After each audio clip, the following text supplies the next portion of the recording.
Good morning, good afternoon, good metal. Welcome to the Spoken Metal Show. My name is Coop and I'm joined by my level 95 partner, companion, Tim.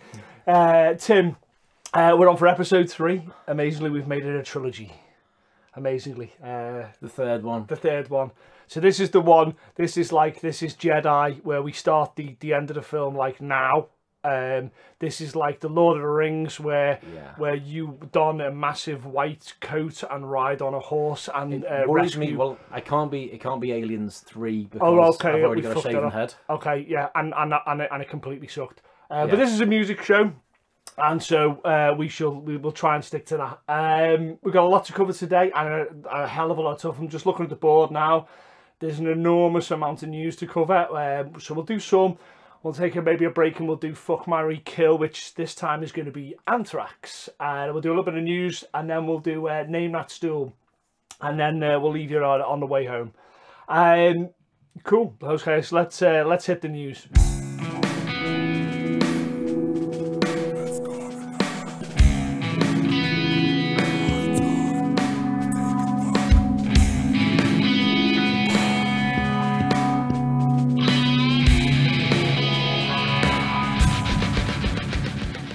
Okay, so one of the things that's come up is an ongoing thing that's been happening since we started the Spoken Metal Show. And this is the AC/DC thing, which started as AC/DC not having a singer. Then it was like we debated kind of bands who worked without their key components.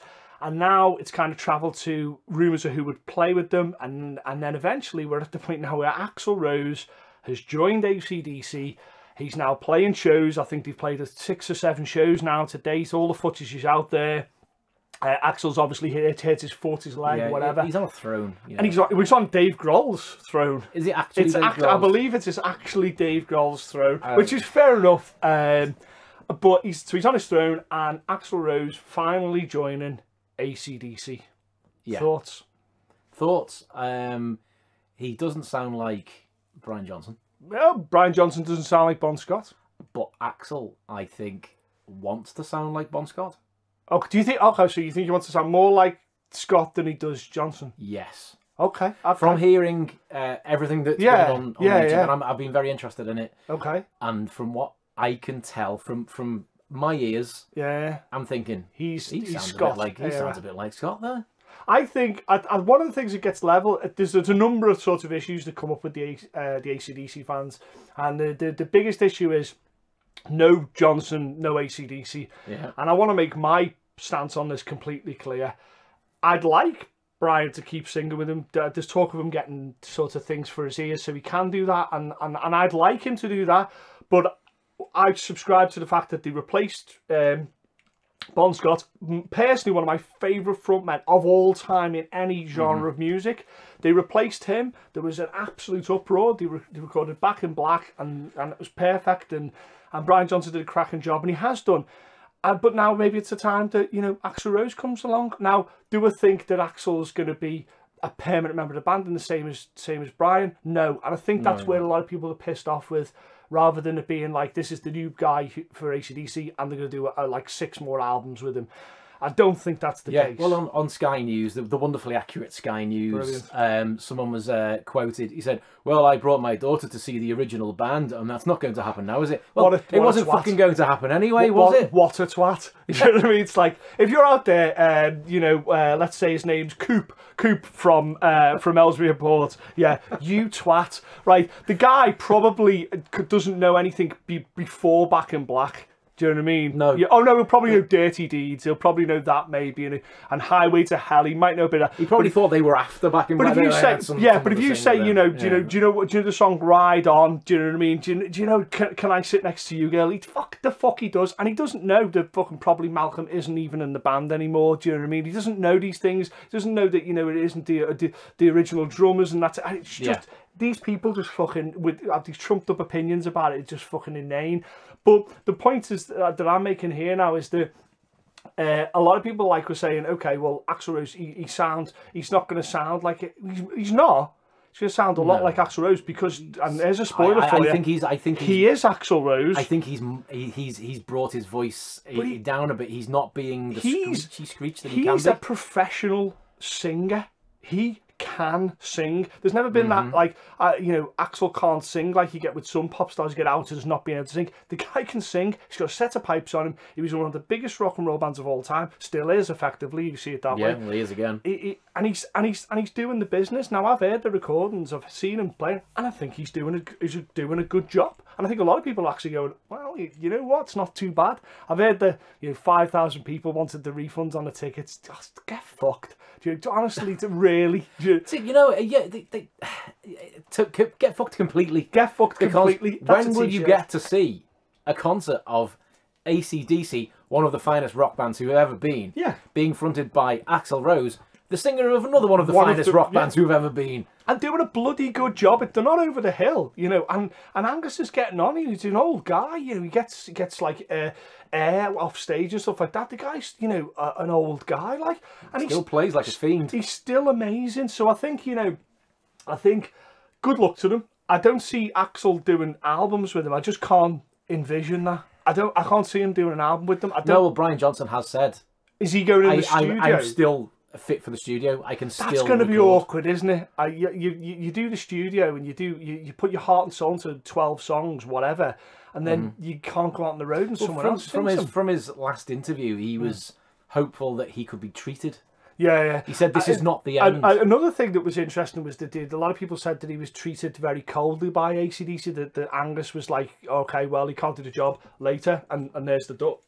I don't buy that. I don't buy it was that cold. I'm pretty sure he prefer to. He's got to be a friend at this point. You can't Emotions are going to run high, whatever. Yeah, you can't be in a band that long and not be good mates. He must be very, very upset. Yeah. I think not pissed off. He's very upset, so his emotions are going to be heightened. Here's a question for you: is the future of bands, or the future of classic bands, to replace the members of the band that they can no longer do it? Either they die, or they become that they can't perform properly, or to a certain level, and you just replace them until, you know, ad infinitum, like the Who. I mean, it's not metal and. It's per se, obviously, you know, it's certainly the beginnings of certainly rock. One of the forerunners. But you know, they lost their members. You know, Led Zeppelin did, and you know, all of that. You only replaced John. You know, but is that maybe the way forward? Black Sabbath as well.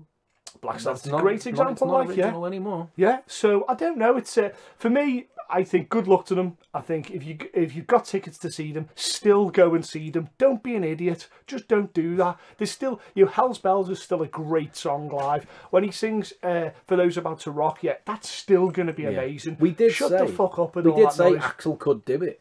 We did say Axl has the ability, the technical ability. I tell you what's interesting. Before we go on to the next thing, I tell you what's interesting about Axl Rose. Right, here's a guy who was, let's face it, I'm going to say maybe 2 years ago, was reduced to like complete like sort of wilderness. He wasn't doing fucking anything. Oh, he was vilified completely. But he was out. No. You couldn't see him. There's no photos, no nothing. All of a sudden, he reforms Guns N' Roses, or has been someone else has a hand in it and helps him get reformed without whatever. Duff apparently was a big part of it. Yeah. Reforms Guns N' Roses. It's one of the biggest bands of the 90s, maybe of all time. Announces a world tour. People go fucking crazy. Then he jumps in on the AC/DC spot. It's going from like complete obscurity to absolute fame in like maybe, I don't know, a couple of months. It's been unreal. Have you just called Chinese democracy complete obscurity? Yes, that's brilliant. Yes, I have. How about that? I don't get it. We could do an entire pod, and we should do an entire pod on the absolute maniacy of Chinese democracy, of just the behind the scenes. I don't think it's like one. It's the apocalypse now of a rock record. Like it just is. It just is. What's that Terry Gilliam film that never got made? Oh, Don Quixote. Yeah, there you go. It's Don Quixote. Yeah. So yeah, and good luck to them, and I think it's going to be great. It is great. I've heard it. Yeah. It is great. I'll quote Sean Kinney from Alice in Chains. Okay. It's our fucking band. Yeah. We'll do what we fucking want. Yeah. That would have saved. If you'd said that the last time we were talking about that, we probably would have saved about an hour. but that's people feel attached to it, but it's like fuck off. Just why? Right, Malcolm Young, in my opinion, was a more important member of the band than Brian was. He was. He just was. He wrote more of the songs. He was an integral member, and and God bless, he had to step back, and that was an absolute tragedy. And is his son playing for them now? Is that true? Or is that I think it's his brother, isn't it? It's his brother, the other brother. Like I think it is. Yeah. Which is good. But no one was taking the tickets back then.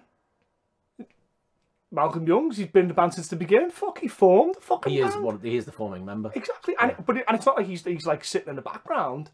He's not. He's wrote some of the biggest songs in the entire catalogue. He wrote them. And you think, he's the rhythm fucking section. And then when he announces that no longer he can do it, there's no fucking, I'm taking me ticket off for that. It's fucking nonsense. It's absolute nonsense. So yeah, on to more nonsense. It's just broke over the last couple of days while we've been doing this. That Ozzy Osbourne and Sharon Osbourne are to split up. She's now left the house. Apparently Ozzy left first, and there's been all this kind of thing going on, and the pair of them have split up. I think it's like 33 years of marriage or something. They split up, and allegedly what's happened is Ozzy slept with a hairdresser or stylist, I believe. Yeah, you couldn't make it up. Slept with a stylist, and obviously Sharon's gone. So is he physically capable? I don't know. What, of having a hairstylist, or did he have to be lifted on? I have no idea. God bless Ozzy Osbourne. But the thing is, I meant off pod before we did the show. I mentioned this to Tim, and I said, what was your first thoughts? And he said something that I didn't consider. I went into the business side of it, which we'll talk about in a second. I went into that.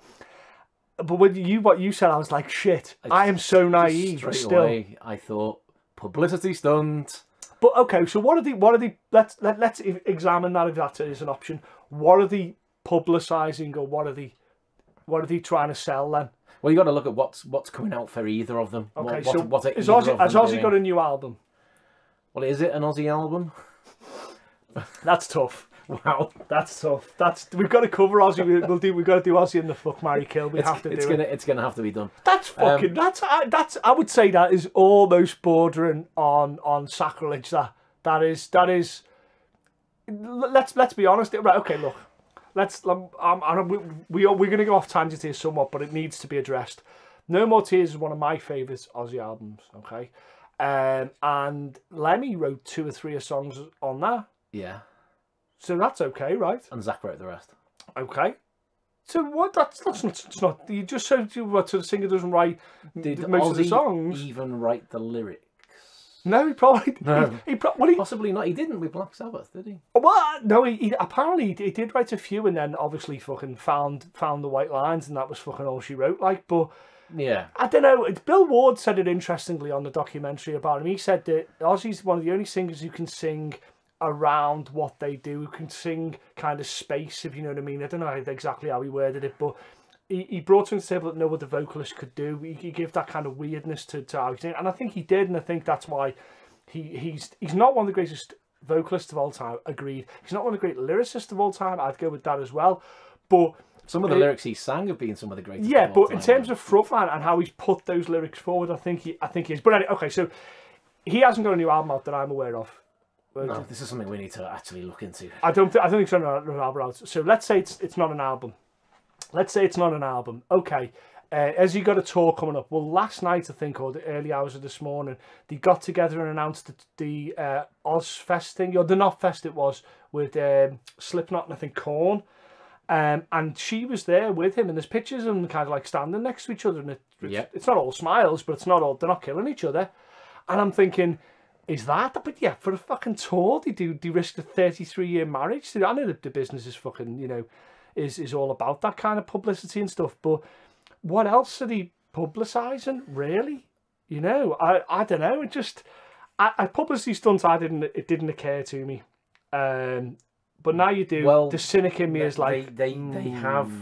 they've got the End tour, haven't they? Has that finished? No, that's still going on, isn't it? So they're only selling their final album on tour? Yeah. Is that right? Yeah. Are we saying that Sharon Osbourne has got literally no soul, and for the purposes of selling an album on the last tour, she's willing to put across that she's split up, and she'll have to maybe go through the divorce things and stuff like that. She'll have to ante up or shut the fuck up for the purposes of that, because if she's lost, that is all of her soul lost at that. I don't believe that. I don't believe. As Sharon. Don't fucking say that. I'll tell you one of the interesting stories which immediately came to mind when I thought this, right. They're married, right? I've been for a long time. The children we were aware of, and, you know, we're aware of what she does for them. Now, there's that famous story she tells, it's on the documentary, where he comes home one night with a beautiful Asian lady, and she's like, what the fuck are you doing? Do you know what I mean? He obviously intends to sleep with said lady.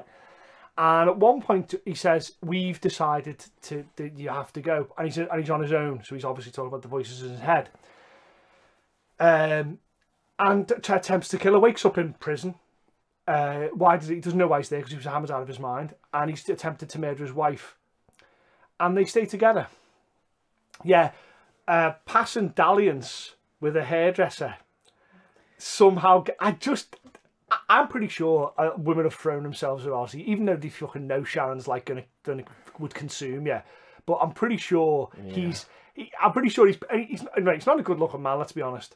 You know what I mean? And he's kind of a bit of a wobbly. He's almost decrepit in a strange way. But I'm pretty sure he's been offered everything on a plate. Now there was a period as well where he slipped back into alcoholism, apparently, or doing drugs and things for a brief time, which he admits to for being off the wagon.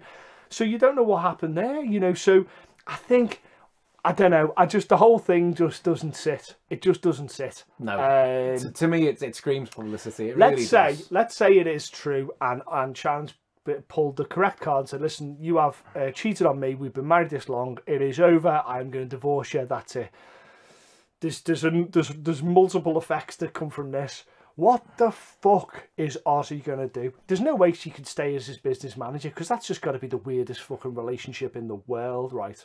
That's going to be the worst. Even though they split up, they have split up a few times. Yeah. There's been arguments, yeah. She's always been his manager still. Yeah, I just don't see how that works. Is she one of the most powerful women in metal? She is, of course she is the most powerful woman in metal.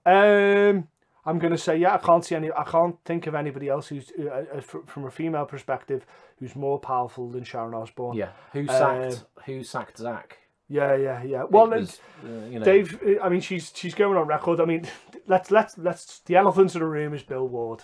You know what I mean? And I love Bill Ward. I was avoiding that, you know. Fuck that. I'm taking it full on.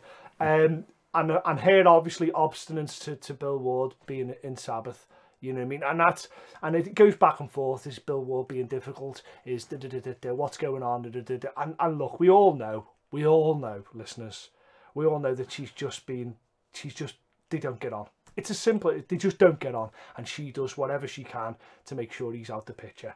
And that there is enough for, I don't not like her, I don't hate anybody. But I just think to myself, well, that's just not cool. They're just not cool. But then, you know, she's, because of her hard edge to her, about her business edge, she's kept Ozzy, you know. I remember there was a No More Tours tour. He was meant to be not touring. This was fucking like 15 years ago, 20 years ago, and he's still touring. You know what I mean? So she's kept him as Ozzy, the Prince of Darkness. He would have been the Prince of fuck all. Had it wasn't been for her, and let's say that. The Osbournes is a classic example of that. The TV show. Yeah, if you let people into your house, then what do you say? I don't think Ozzy thought of that, did he? I think we can solely guarantee. On a bike, I'm going to go on record as saying Ozzy Osbourne did not think of the Osbournes show. Yeah. It just portrayed them all, virtually all, in a terrible light. I think I don't think any of them were happy with that. I mean, everybody got portrayed as the best publicity. I guess so. It's tragic. That's tragic. I think publicity is bad. So. Yeah, well, that's it. So I think, you know, listen, I hope that they can reconcile their differences, because their relationship has been both have benefited from it, and ultimately the world of metal has benefited from them being together in a mutually happy relationship. So, you know, I genuinely hope that they get it back together again, and they sell enough tickets for the next festival. Okay, so I'm just looking at some of the new things there. I think I'll keep it one more, and then we'll do fuck, marry, kill. I'll do the other thing now. I'll do where. Yeah, on the first podcast, I was pulled up on something, and I'll intimate what this is now. So I was pulled up on saying that as long as Gene Simmons is alive, this podcast will have something probably to talk about because the man is just constantly quoting nonsense. And then I didn't say anything about it. And one of our listeners said, "Well, hold on, Coop, you say that, you're not backing it up by saying what the guy said to make himself look foolish." And I thought to myself, I haven't. I have not done that. I thought, how long will I have to wait to find out? You didn't have to wait too long. I didn't have to wait too long. He wasn't from the world of metal, but I'll tell you this for nothing. He was very much one of those guys that people in metal looked up to. And the guy could play, the guy could shred, make no mistake about it. We lost the wonderful Prince. And a real tragedy, a real superb artist. And if you only have to look at the list of people who were saying that they were influencers and the things that they said were from the world of rock and metal. So, you only have to look at that his influence was massive. Now, Gene Simmons, and I'm trying to quote directly here a little bit because he basically said, Gene Simmons said, the Prince died a pathetic death, slowly killing himself with drugs and alcohol. And you think, even if you fucking thought that, you leave it be. Do you know what I mean? What the fuck? Why have you got any right to say that about anybody? Just fucking not hold back on that. I don't know what your thoughts are on that. So the initial statement, what's your thoughts on that? Gene Simmons says that about the death. Well, my completely initial thought? Initial thoughts, yeah. My initial thought, well, what a tit. Yeah. That was genuinely That's always my the gag reflex to him saying stuff is just immediately, what a tit. Hold on, what's he said? You immediately just say that. One of my friends called him the Donald Trump of metal, and he probably fucking is. And that's not mine. I'm not going to take credit for that. So yeah, the first thought was what a tit. Then when it sunk in, you thought... I thought I thought it was almost dangerously irresponsible to say that as well. Like, it's not been fully all proven exactly what's going on, and that's an enormous jump, I think, and I don't know. He has the bare effrontery to say that about someone who's, let's be fair about this as well, Prince has sold a lot more albums. Yeah, it's a question. Is there a little bit of you sour grapes there? Shit, because Prince was maybe a better businessman. Did Prince outperform Kiss on stage? That's going to annoy a lot of people. Yeah, I'll go with that. So then what happens is, then he tweets an apology. And that's when someone's copped a fucking beating somewhere over this. And he puts that I got such shit from my family for my big mouth again. Hold on, that's not a fuck. I've just said that Gene Simmons has put an apology out. That's not a fucking apology. No. That's like me saying something, you say, yeah, but then Tim said to me, you shouldn't say that, Coop, you're a knobhead. And I'm going, yeah, Tim's told me I shouldn't say that because I'm a knobhead. That's not an apology. It's exactly the same as saying, I'm very sorry that you're upset by what I said. it's that pause that you say after by what I said. Yeah. so he says that I got such a and this is what's beautiful. Paul Stanley, God love him. Paul Stanley goes. Also apologised for Simmons' remarks caused outrage, tweeting, embarrassed by cold, clueless statements regarding Prince's death without all the facts, better to say nothing. That's his partner in crime. I wouldn't go as far to say friend, I really wouldn't. Even he's saying, what a knobhead. And you just get the feeling that he's married to Sharon Tweed, and apparently Sharon Tweed defended Gene Simmons for a little bit, but you can get the feeling that she's gone, what the fuck have you said now? Do you know what I mean? And this is a woman who was starring in third-rate softcore pornography, and even she's going, that's not very in good taste. You know what I mean? So I think he's had a moment of pause, as rightly should. But he's got a big fucking mouth. Everybody talks about his tongue. Yeah, but it's got to fucking sit somewhere, and it's in his big fucking mouth. Well, he wants attention, doesn't he? Even at his age, with all he wants attention. Kiss offer, if they leave the planet now, Kiss will forever be in history, in musical history, even in popular, popular the world over. He will always be seen Kiss are famous forever. Their songs will live on long after they die, and that's it. I'm sure he's got fucking more money than anything in the world. I don't think money's his concern, and I don't really see. It's desperate. It's just it's like your old grandfather in the corner with the racist and homophobic crazy remarks and the insensitive stuff that you have to constantly say. What are you fucking saying like this? You just watch what you're saying. There's no fucking buffer for him.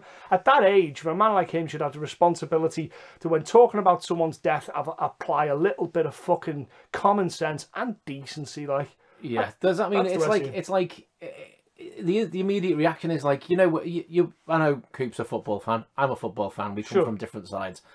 It's like watching your own team play. Yes. Maybe your darkest enemies. Yeah. Okay.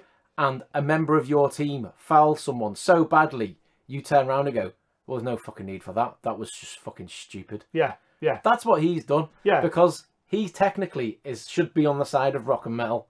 And he's representing us. Should be on the side of music, yeah. Yeah. And then maybe Prince is from a different side of the world, but you know, he still rocked the hell out because he's still one of us. He's still a musician and a for him to turn around and say like that, it just sounds like sour grapes and jealousy. Wow, yeah, maybe so. And I just think that, you know, if you're willing, once again, the open offer as always for anybody to come on the show and debate this. I cannot pay you, Gene, at all, but I'll give you a platform. I'll tell you that. I'll buy you a burger. Yeah, I'll buy it. Okay, let's do that then. You know what though? Just touching on Gene Simmons, like, I think that, do you know what? Above, under all of this, I think his bedrock of intentions is actually right. That's what's so crazy about this. I think he's got good values, but he can't help himself. It's like this angel and demon on one shoulder where he's like, well, actually, what I'm going to do is I'll put together a very solid business plan about how to make Kiss relevant, and I know how to do this, and I'll look after my kids and negotiate the minefield of parents, and I'll become a good person, and he's, you know, and genuinely work with people and try and do stuff, and then every so often, just this fucking devil comes out where he can't. I think he can't help himself. No, and that's terrible. He's got a trigger mouth that. I mean, like it's fucking it's irony. Have you seen? Anyone seen the film The Decline of the Western Civilization? Yes, yeah. The Metal Years. Yes, yeah. Right, and Paul Stanley in a swimming pool on a lilo with some woman. Yeah. Well, his mum is sitting at the side of the Is pool. that Paul Stanley's? That's his mum. Right. Well, the thing I always think is that we haven't even got into the fact that the stuff he says about women and stuff like that. I think Gene Simmons deserves his own podcast. Total podcast, like just called the Gene Simmons Stupid Shit Podcast. It's probably out there. For now, I will simply say this. I will say, you know, you know what, we lost an absolute legend with Prince. The Spoken Metal Show salutes him for everything he did. What a guitar player, what an amazing musician, even from outside the metal world. Gene Simmons, just fucking, I believe we have a term from where I'm from, and it's wind your neck in. just hold it back there, my friend. You know what I mean? Just hold it back. Okay, let's get on to something. A bit more interesting. Let's do. Do we want to do one more? Do we want to do the Misfits thing before we do Fuck, Marry, Kill? I think we should talk about that, yeah. Because that's a big. I think there's more on that meat on that than you think. But I think we'll do. Let's do it. There's quite a lot of meat on it, yeah. Okay. At this point, I just want to say, you know, thanks to everybody that's listened to the last couple of shows. Some of the things that we've had sent back to us, like tweets and messages and stuff, direct messages have been really nice. I've had some really nice feedback. There's such a strong community of metal people out there who really give a fuck about what they listen to, and therefore some of the comments that we made about certain things have really riled people up and got me like, oh, that's not right. And that's the beautiful side of it, and I thank you. So just keep that up. Obviously, we're on Facebook, The Spoken Metal Show, and you can also get us on Twitter on The Spoken Metal Show as well, whichever's your preferred medium to get in touch with us by. Pretty soon, we'll be taking this to the real internet and starting our site and stuff, and then YouTube and obviously iTunes to follow. And the real goal ultimately for this is to take this to be a live show as well. Metal is always best enjoyed live, and we want to do that. We want to kind of bring this up.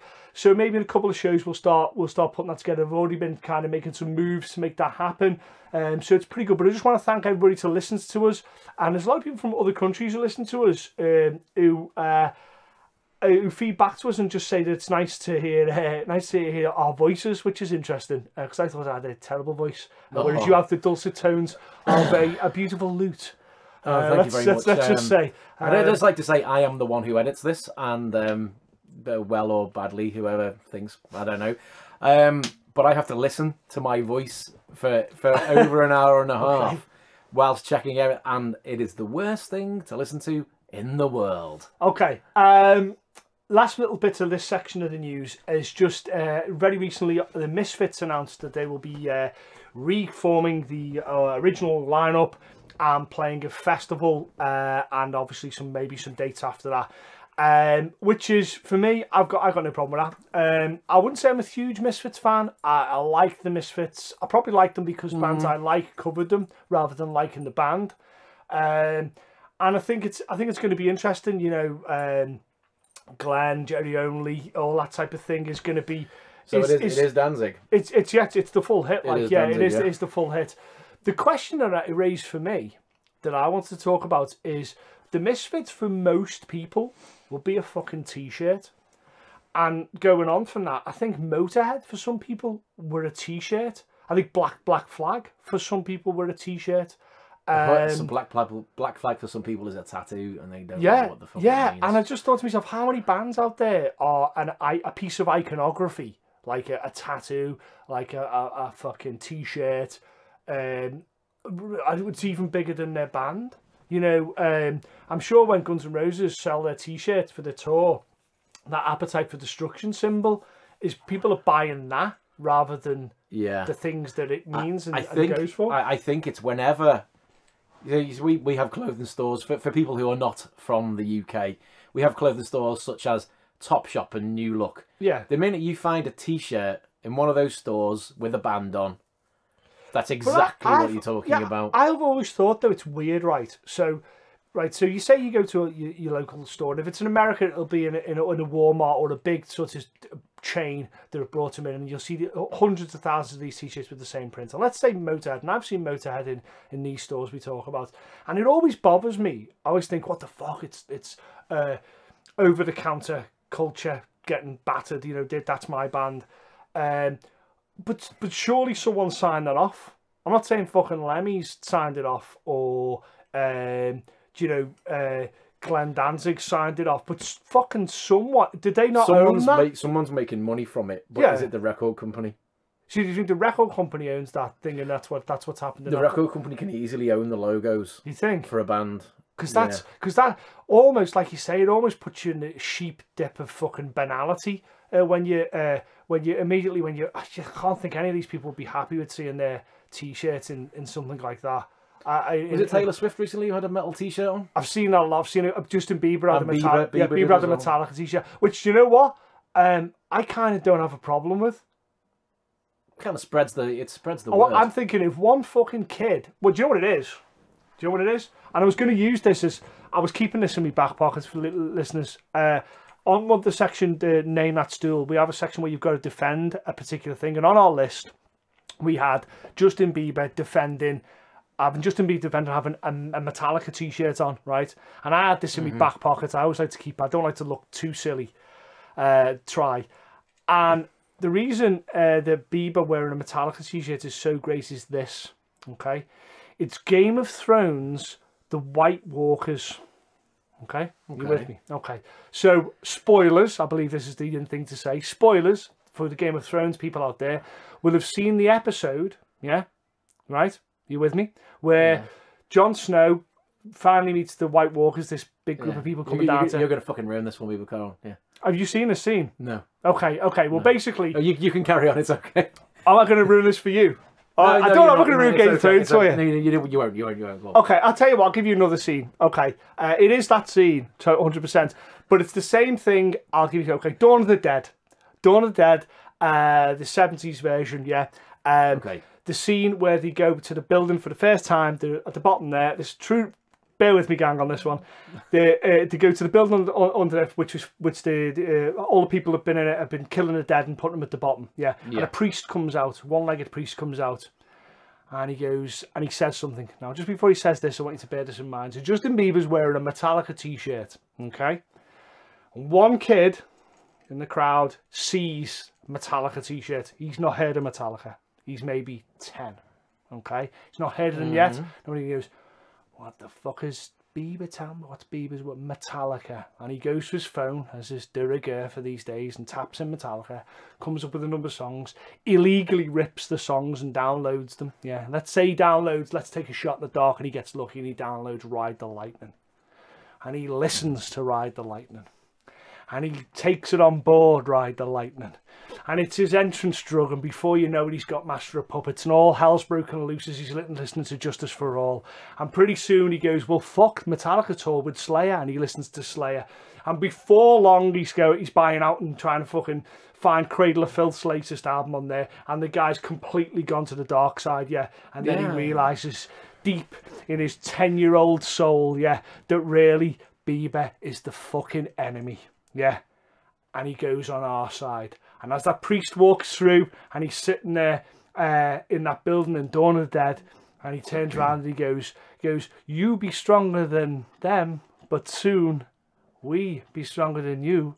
And he says, we have to stop the killing or lose the war. Yeah, what we're doing when Bieber wears a Metallica t-shirt is we're converting the people that see that one by fucking one.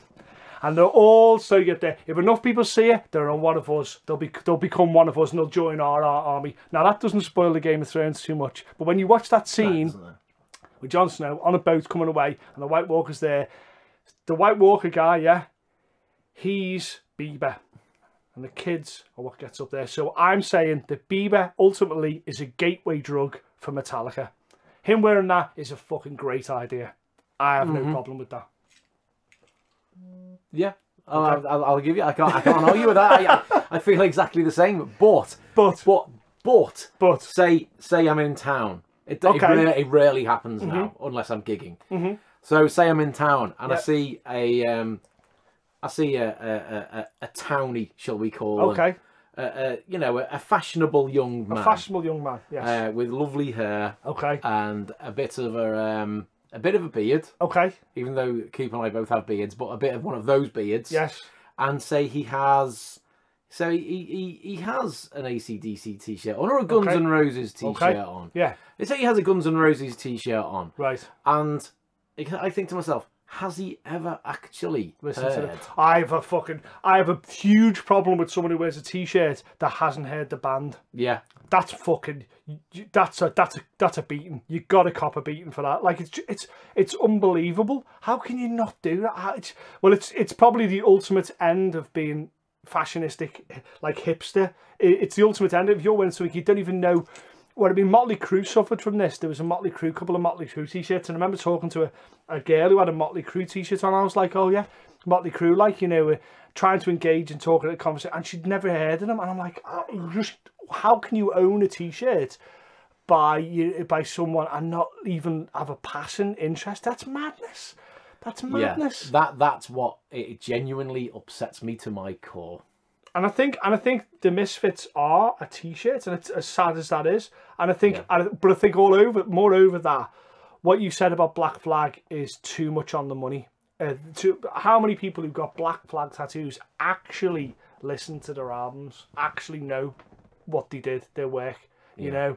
And that's unbelievable. And that's the fate of a lot of bands these days, that they concentrate more on the logo and the graphics or something than they actually do. A band has to be a brand. Yeah, that was when that happened. We lost something. Band has to be a brand. We lost something, and I understand why that happens. And it's very business speak. But there should be two rooms when a band works: one that does the music and one that does the business. And the two should never meet. Never meet. And the band words like branding of a band and all that type of thing, and campaigns and viral and type of things that should never have entered in a musician's lexicon. They should have stayed with the businessmen, and we should have left them to it, because the minute it does, it taints the whole process of music creation, in my humble opinion.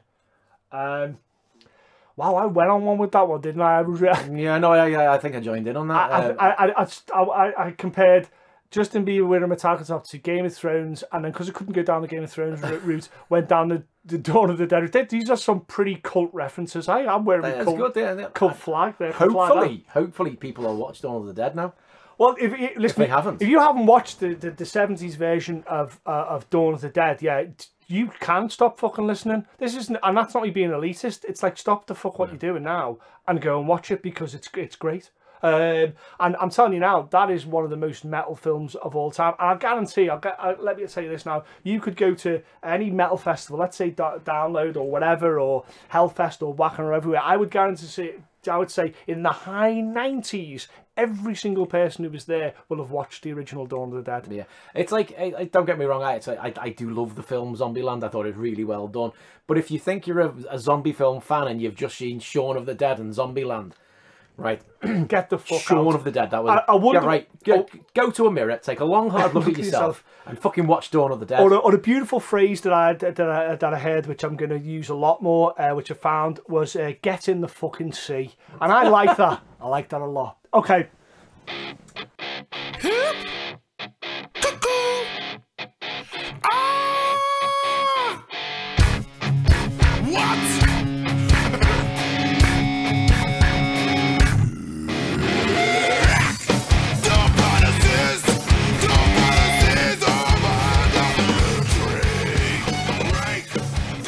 So now we'll do Fuck, Marry, Kill, and in keeping with us trying to do the big four, we're gonna do Anthrax. And so when I went back and listened to Anthrax's back catalogue, I noticed there was a lot of holes in the back catalogue, a lot of sort of periods where he didn't do fuck all, which I was quite surprised about. And I looked at lineup changes, and there's been a fair few of those as well. And I struggled with a few choices, but some of them were kind of completely fucking, it's this and it's nothing else. I can't remember who went first last time. Was it me or you who went first? I think I went first. Okay. But, I'll go. So, me fuck. And we've all said before, the fuck is the one that you think that maybe not a lot of people would have liked, but you like it. It's something, you get something out of it. Yeah. And I went with Worship Music. 2011's Worship Music. There was a break at 2003 to 2011, just so you know, on this, which is an enormous amount of time. And then it was, I wouldn't say comeback albums as a little bollocks to say that, but it kind of brought Joey back into the fold and stuff, and it was seen as a resurgence, if you will. So that was my Worship Music. It had Dave Fortman producing it, the magical Dave Fortman, fantastic guy. And harking back to the zombies thing that we talked about there, there's a couple of nice little sort of samples and alludes to zombie movies within there. And I just thought it's an album I listen to and still enjoy. Fight 'Em Till You Can't. That's a great Anthraxy song. It's by no means perfect, but you've got Crawl on there as well, which I thought was a really interesting song for them, and obviously opens with Worship, which is a great song, and I think 2 or 3 of those songs still make it into the set today. It's not going to change the world, but for me, it was an important album, because you thought if they didn't do that, they may slip a little bit away from the scene if they hadn't got that. I don't think if they hadn't got that album and got it done and got it out and overcome the things that they had with Bush and stuff and all that type of stuff that was going on, and finally got to that point, they may have never got to that point. I don't know, what's your thoughts? I think the recovery from the Bush era is very valid. Right. But I'm going to be divisive in what I say in a while, and I don't actually want to give anything away. Okay. Well, for me, it's more like them leaving the Betty Ford clinic, clean, sober, ready to go. That's what this album is for me. It's post-rehab. It's their post-rehab album. That is exactly what it is. And I don't like to use the return to form. I know. I think they came back fitter. Yeah. I think that's fair. They came back fitter. It's my fuck. It's the story to listen to that I know a lot of people, maybe some people don't like it. I'd say it's a little patchy. I don't think so. I think it's nice and solid. It's a decent record, and there's a couple of really good Anthraxisms on within that album. I think it works. I think it's cool. What's your fuck then? My fuck would be Persistence of Time. Okay. Persistence of Time. Now, actually, they were my gateway Anthrax album anyway. Right. That was my gateway Anthrax album. Was Persistence of Time the first one that you heard? Was the first Anthrax album you heard? Yes, it was. Because I've got a feeling that it's like a Bond thing.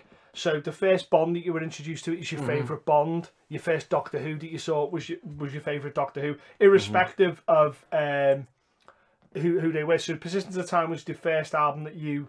But yet still only my fuck and not my marry. Okay. So what's on the track listing of Persistence of Time? Let's go through this. And you've got... The single that blew my mind. Right. Right. It's cheesy, but it was the Joe Jackson cover got the time. Okay. Because the way it was, you know, this is 1990. This is a year before grunge. Yeah.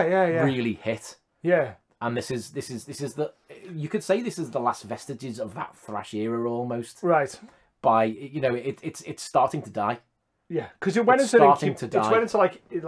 incubator for a little bit before it came back. Because let's be fair, the Black Album isn't thrash. No, I think we covered that. I don't think anybody would ever, isn't thrash. for a second, say it's thrash metal. Right. So I think this album was one of the last vestiges of the thrash, 80s thrash era. Okay. Which is 1990. So I think it is. We're dying. Okay. And it may be the last gasp, but it's a very strong gasp, and it's a dark album. Yeah. There was always an element of fun with that cartoonish. I'd go with that, and I think they would too. Yeah, and I think this. Yeah, I think it. And this does not have. I'd say this was a serious album rather than a dark album. I've heard it described as a foray into the dark underbelly. Yeah, of society. I think it was more adult. There you go. Hey man, I was 15. Yeah, so that's gonna. That hit me.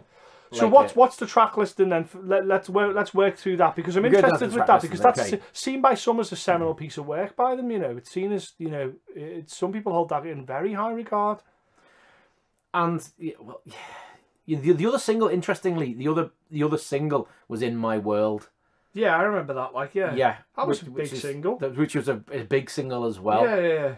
And also, on the B side, we've got The Time. They had the, you know, I'm the Man as well. And, I love that song. That's a Rodney Dangerfield kind of alluding to, isn't it? That's one of the things that Anthrax do really well, is they always bring their influences, non-metal, non-musical influences in really, really well.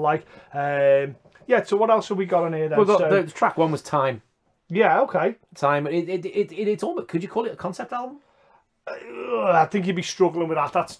It's a theme. There's a theme album. It's a theme album. Okay, that's got Belly of the Beast is on that as well. That's a good song. That's a decent song. Is that right? Yeah. That's a good song. It was on the second part. I did have the tape. Oh, right, so it was beyond the second half. Yeah, I had the tape of this. Yeah. But I do. The final track, Discharge, and it's again, it's that's still on the set, I think. Is it still on the set? I think it's. I'm sure I've seen them play it recently. I'm sure they have. Keep it in the family. Yeah. Keep it in the family, which is another great track. The reason I didn't choose it is, for me, that it holds together better as an album than a collection than a single songs. I don't think one particular song jumps out at me.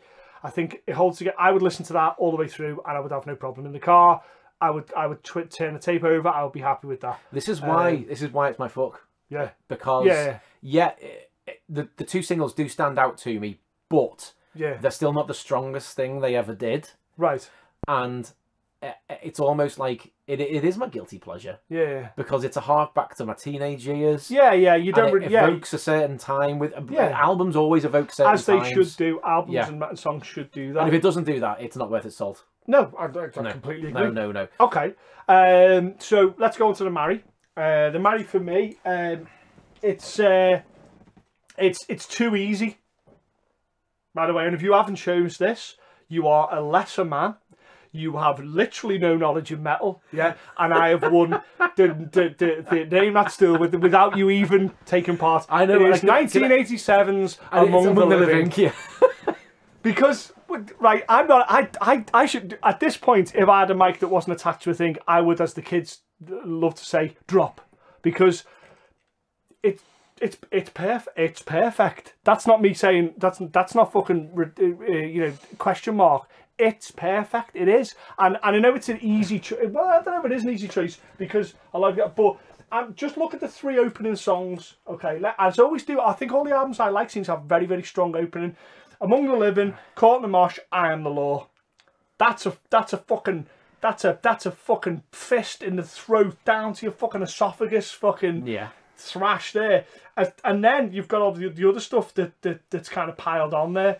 NFL, ADI, Indians, and that's been in the set for fucking ever. That, Indians has been, and you know what? I'm going to upset you. Don't throw anything at me, but I'm actually getting sick of Indians now. Well, yeah. Because it's almost becoming like, the Enter Sandman of... Well, that's when they still play it live, and they do play it live still. Every time. I still enjoy it. Would I put it on to listen to? No, but if it was on, I wouldn't turn it off. That's why it's still under Mary, because I'd still listen to it. I think I've gone past there. I think out of the, how many tracks is on? There's like 9 tracks on there. There isn't a bad track on it. That's a fucking given. But the flow of it and how important, and every single song is just fucking riff-a-rama. This was made, I think it was made just after Cliff Burton was killed, because it was dedicated to his memory. It was, yeah. Yeah. It was, yeah. So I think this feels like them, almost writing a piece with, Cliff Burton on the shoulder saying, it's got to be good. Because you're dedicating an album to Cliff Burton, who was their friend, I would dare say mentor as well.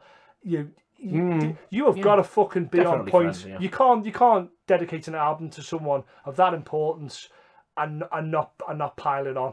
And I would dare say that you go to Scott Ian and Charlie and say, what's your favorite? I'm pretty sure they're going to say that. No, Charlie has said that it's their signature album. What's the difference? That is, hold on. Is it his favourite, or is favourite and signature the same thing? Well, I think a signature album is This Is What We're About. Right, but does that mean it's your favourite?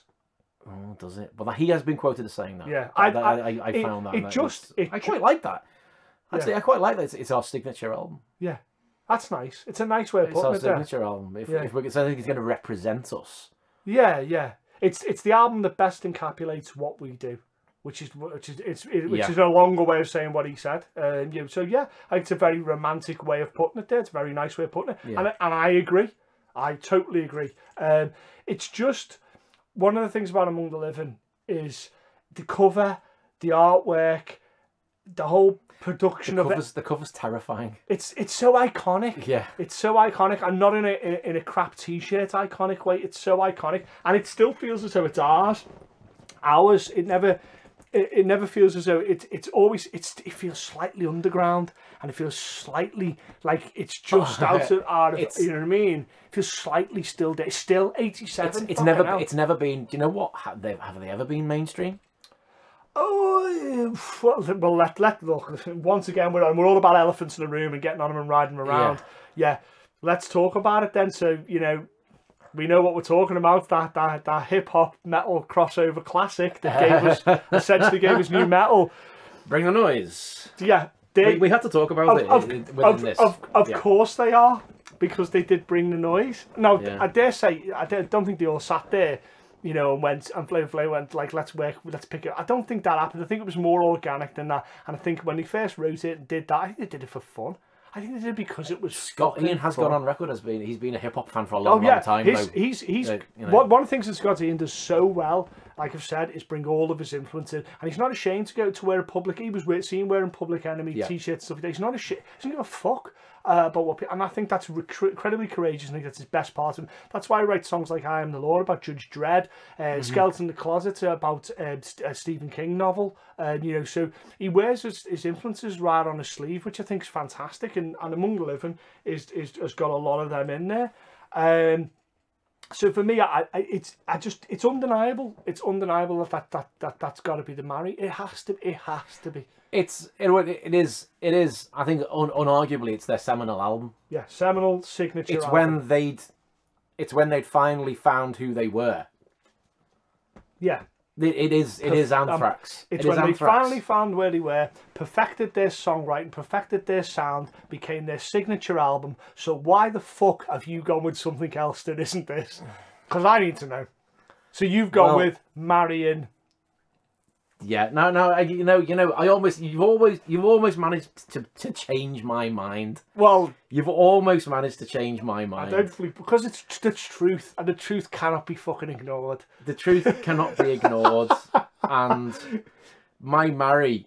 And again, I genuinely think that this is because of the time when it happened, right? As well, and there's also another feature as to why. Okay. Let's go. Okay. I'll talk about that now. Okay. I don't really like Joey Belladonna's voice. Okay. I have slight issue with it. Okay, your issue is He kind of sounds whiny. whiny. Okay. Nasally or just like nasally okay. whiny. And I'd rather not. I'd rather my vocalist to be gruffer. Okay, bit more weight to it. Yeah, Okay. a bit more weight. So to you it. preferred Bush With the heaviness of Anthrax, when people forget how heavy Anthrax actually Oh no, are. it's hugely heavy. Yeah, You know, then they were a very heavy thrash band. Yeah, They yeah, were yeah. very heavy. Yeah. The stuff they did. They had a lot of groove in what they were doing. Definitely. But I loved John Bush's voice Right. on The Sound of White Noise. Okay, The Sound of White Noise. I thought that would come up. I didn't know where it would come up It exactly. was gonna, The Sound of Noise, they copped a ton of flack for that album, though, didn't they? And it didn't do. It was it's a weird one, wasn't it? It was weirdly received, I believe. That's. Yeah. I don't know what. Call out some of the track listings on that. Call out some songs on there. I'm trying to think what's on there. Well, now. you can't ignore Only. It's a great song. Great song. Only is up. It's got to be up there. Great song. It's There's no question. There's no debate. it's great song. thunderous. Yeah, great song. It's thunderous. I wouldn't say it's textbook Anthrax. I think it's a good song, but I don't think it's Well, no, it still had the grindy. It still had the impact that Anthrax had. I agree. And this is where we've talked about: are bands allowed to change Yeah, without our say so. Yeah. without our say How so? dare you? Yeah. And they did change, and dare I say, they became more grungy. Yeah. Only is. Yeah. Only. I'd say only it's, is more. It's grungy. closer to that than it is thrash. Yeah, I'd go with that. Yeah. So I mean, if you look at the singles, because this became a single-based album. Which is normally the signs of success for an album. If there's a lot of singles come from it. The album did well. Yeah. Well, album did from a do money well. point of view, I believe it did well. And it's always been fairly well received. 93. Weirdly, but And this is an album that still did well in the height of grunge. yeah. So you've got to give it to them for that. Yeah. What is the history of why did Belladonna go? Right. I don't know why Belladonna went. Well, I mean, there's numerous things, and that is a whole other conversation because they did things like re-record stuff and all that. Yeah. And I think that's for another podcast. That's just like that's talking about like the problems that Metallica had. It's talking about the internal conflicts with Guns N' Roses.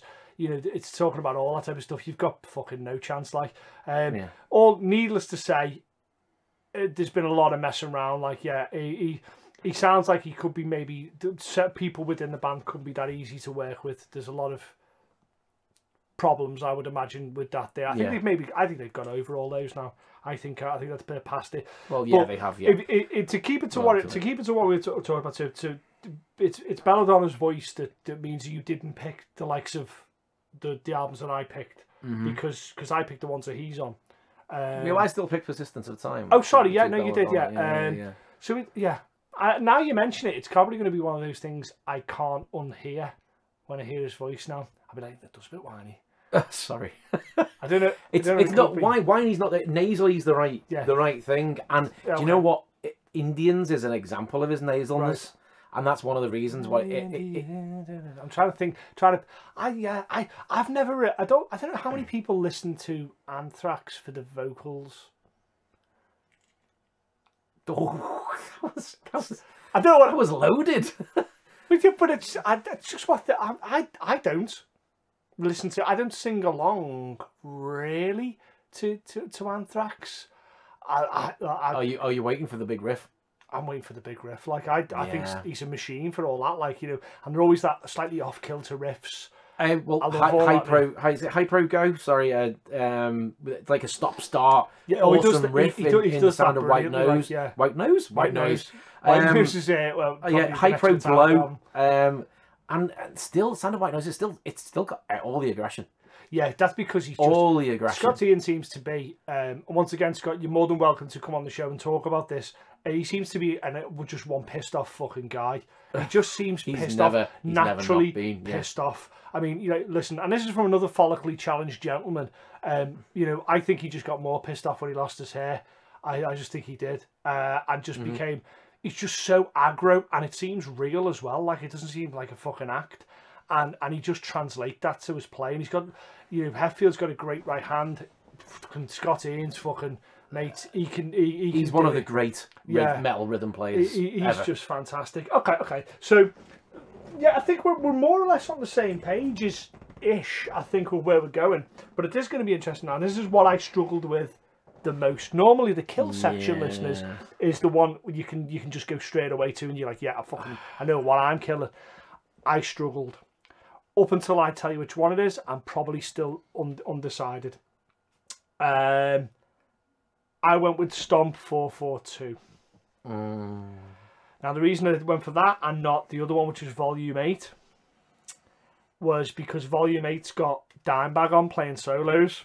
And because I'm such a Dimebag fan, I was like, I can't do that to my boy, even though that is. You know, that was so nearly. It's a mess.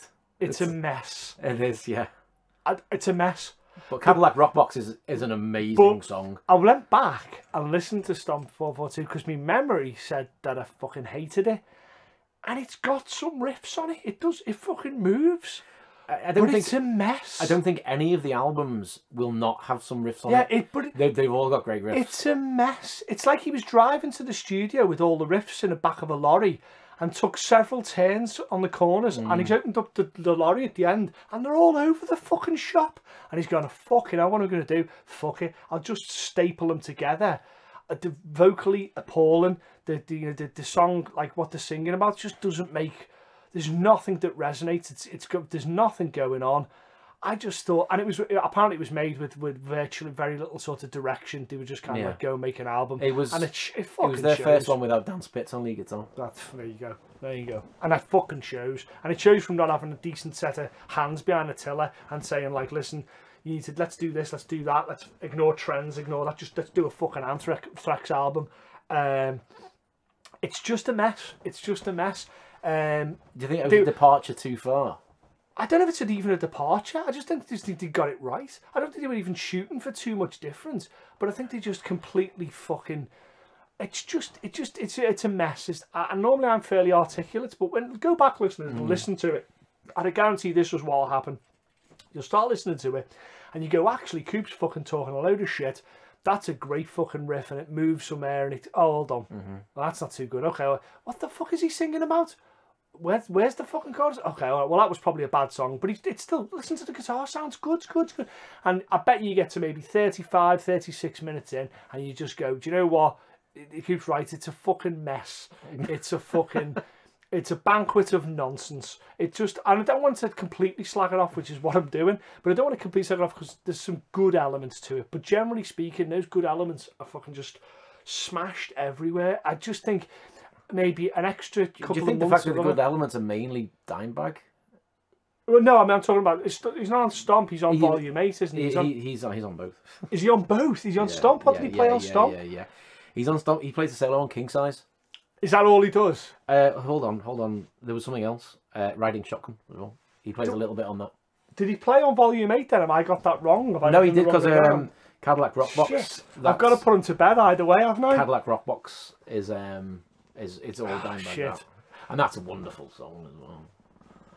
So I'm still going with. He definitely featured. I'm sorry, Dime. I'm sorry, Dime. Do you know what? If he was solo doesn't make an album, though. It did that right. It doesn't. I'm still going with Stomp. I still go, and it just that cover as well. What a load of fucking nonsense! And it's let's carry on about Stomp. You know that's fine. That big sort of circular thing. Is a pretty much a good reflection of what the album is. A large collection of metal mashed together. It fucking is. It is. I mean, it doesn't relent in its the impact of the riffs, shall we say? No. Scott Ian doesn't deliver. He can write a riff. He doesn't not deliver. There you go. Double negative. He always delivers riffs that are good. But ultimately, it's a mess. It's a wash of that. And I don't know. I mean, listen, if you don't agree, you can go to Facebook, you can go to Twitter and tell me I'm wrong and tell me why I'm wrong. I've got no problem with that. That's what we're all about here. But I just think, you know, I think if you could say to them quietly tonight, Scott goes, listen, you lose an album, no one ever knows about it ever again. We're off the face of the planet. It had very mixed reviews. This, yeah. It's regularly in the low end of their favourite albums. Even if John Bush was still in the band, yeah, do you think they'd play anything off it? The fuck no, because I think he might be that. They wouldn't play anything. He might be that guy that says that's not. I get the feeling, that this was a record company album. Yeah. Okay. This was we want a fucking album. And as clever and as witty as I think I have been in putting that down, I think you've put it down way worse than I ever could by saying it's a record company album. That's just I'd be gutted if I had an album that someone described it. It's a record company album. I can't disagree with it. It's clearly You Owe Us an Album. Shit. Meg, and do you know what? Scott Ian, obviously the love with Dimebag, you know. Yeah, and he's pulled them on, and he says, just listen, could you please come on? I bet you Dimebag just turned up, I played the solo, I reckon he did it in one take, and I was like, where's the fucking strip club? And I fucking hope to God he did. God love him, I hope he did. Yeah, I bet you that's what happened. To be fair, yeah, he did. I hope he did. I'm not believing he didn't. So that's my kill. Totally my kill, no problems at all. Buried in the back garden, no problems at all. What's yours? Well, I've gone on so long about that. Okay. Because it's that cross-bled over into you. It's cross-bled over into mine. Even though it's got John Bush on it, who I prefer on vocals. Well, we both said weird stuff that we prefer. I prefer Belladonna, you prefer Bush, and we both chose albums that we didn't like with them on it. Yeah. That's weird, isn't it? Yeah. Okay. It is weird. Yeah. No, my whole problem with it is that it just reeks to me. The solo on King Size is brilliant. Right. But it reeks to me of we've lost a member again. Every album virtually. Dan Spitz, I mean, he didn't have much hand in writing. He didn't know. A lot of people got the two confused because he had very similar hairstyles for a while, didn't he? That was very confusing. I thought that was. Dan Spitz back now? I don't believe he is yet. No, is he? I don't believe. No, it's just yeah. I know Rob left, and yeah. Okay. So what are you choosing then? Sorry, just so you're choosing as your kill. As my kill, the album that you chose. Oh, Stomp as well. Stomp, okay. Yeah. I was going to go for one of the earlier albums, and I'm talking early. Like the first albums? It wasn't the first album, no. It was Spreading the Disease. Spreading the Disease is often seen as that's a big fan favourite, isn't it? Liked it. I really liked Among the Living so much more than Spreading the Disease. But does that mean... It doesn't do anything for me. I don't take anything from Spreading the Disease, I don't think that... That's interesting. But it's hard for me to kill. Yeah. Compared to that, when it was still them. Yeah. And it was still raw, and were they still teenagers? Probably still teenagers, and it was raw, and it was hungry and angry. There's nothing raw, hungry, and angry. Raw, hungry, and angry is Anthrax. Yeah. Throw in a pop culture reference. That's an Anthrax song. To me, the White Noise is still angry. Yeah, no. And it's angry and it's pissed off, and there's slower songs, but it's still, it's not fucking happy. Yeah, no, I'll go with that. I think, quite often what happens when we do the Fuck, Marry, Kill is we almost certainly have one thing that we agree on, because some stuff is beyond the pale. It's just it just is. It's just that's the worst, best album, whatever it is. Yeah, it just is. And sometimes we try and be divisive and pick an album just to see what happens when we talk about it. But some stuff just cannot be. It was I'll quote a close friend of mine. Okay. When he mentioned a band, a live performance, as a drunk fuck of a performance. We like that. That was Mark Cooper. Okay, so. Let's put Fuck, Marry, Kill to bed. We're largely saying that our favourite albums were Worship Music and what did you choose? Well, my fuck was Persistence of Time. Persistence of Time. My marry was did I choose Among the Living? Yeah, seminal piece of work. You choose White Noise, and then we both agreed that the kill had to be Stomp 442, which is a fucking terrible title for an album. Do you know what? Actually, you can always put it in there just for the album cover, because every other album cover has been iconic. You got the Attack of the Killer Bees, which is a bit. That's one of my favourites. What the fucking the album cover's shit. Don't be fucking. I mean, it is. It's stupid. It's them with stupid hat on the front. I did this to sum up Fuck, Marry, Kill, and it's not. It's probably going to keep. But like every other album cover, it is brilliant. Right. And Stomp 442, it's like, what is that? Is that fucking modern art? I've no idea. It sums the album up, is what I tell you. Fuck off. Is that a record company cover? I think it's a record company cover. Shit. There you fucking go. Slice. Okay. It upset me, that album.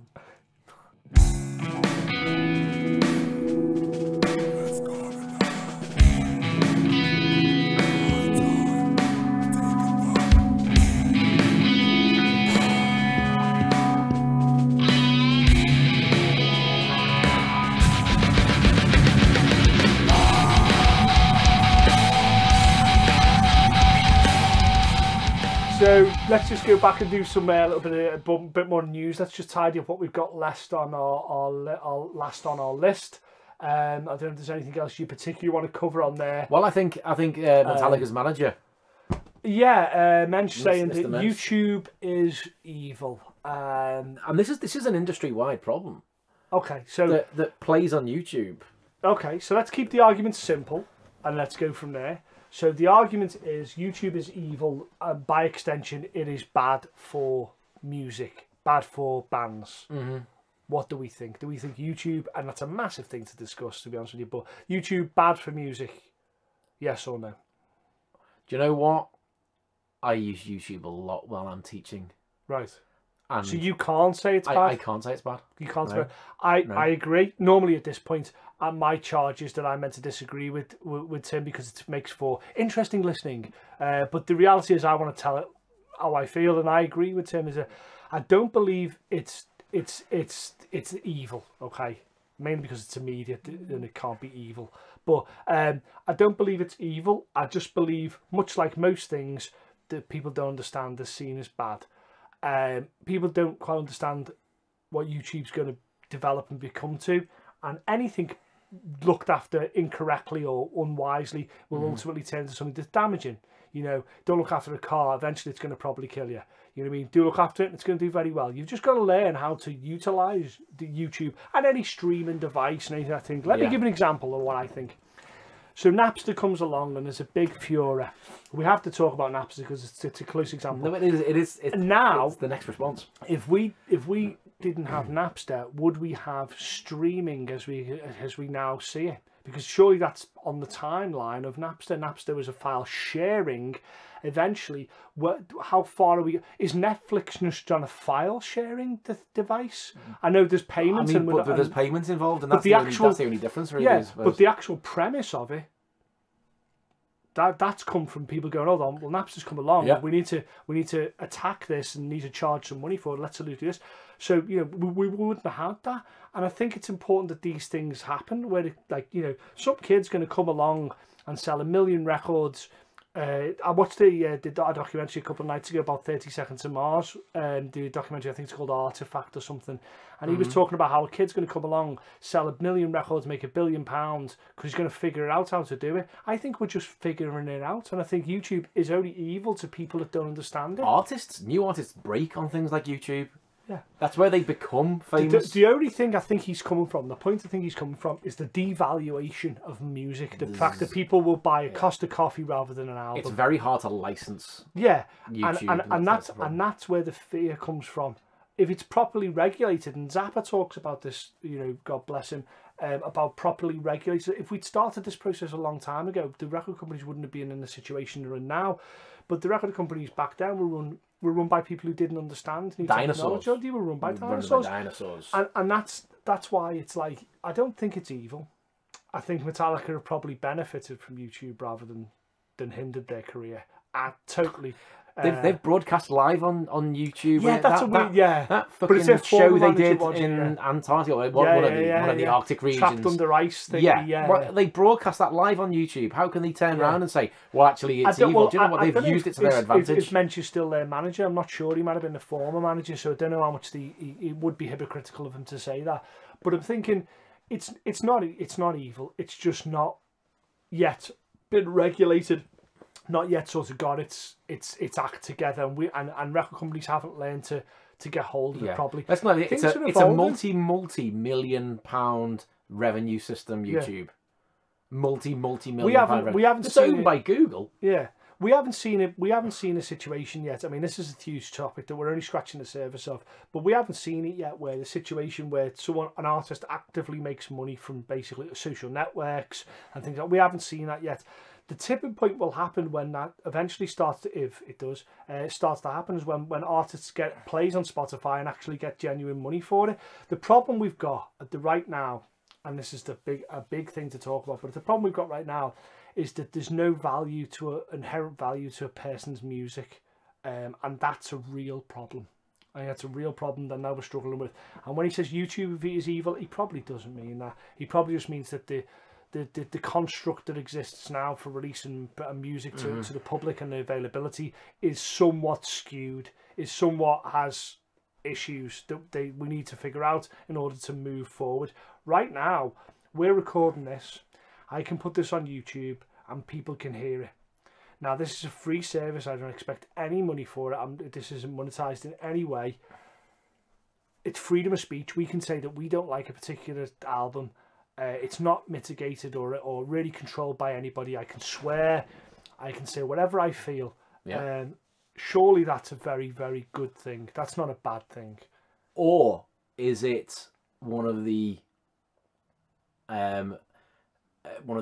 exhibits in the locker of evidence for the mass globalization of media? Okay, so you're saying, let's give you an example. So is that good or bad though?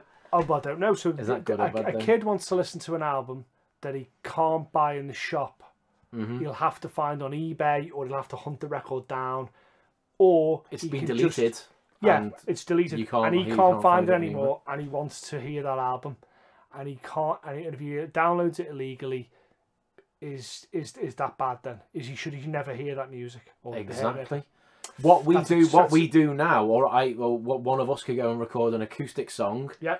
And put it on YouTube, and within half an hour, someone on the other side of the world hears it. Yeah. Is that bad? No, that's good. Yeah, I think the problem comes was when money gets involved, of when copyright gets involved, and when all those things get involved. And what I think is interesting about major music is it only seems to be that the large bands complain about piracy, not the indie bands that haven't been signed. Only the very largest bands as well. Yeah, and you think, how much of your revenue stream is it really taking from you now? Like, you know what? What's Donald Duck's uncle? Who's what's Scrooge McDuck? Scrooge McDuck. Okay, I'm in.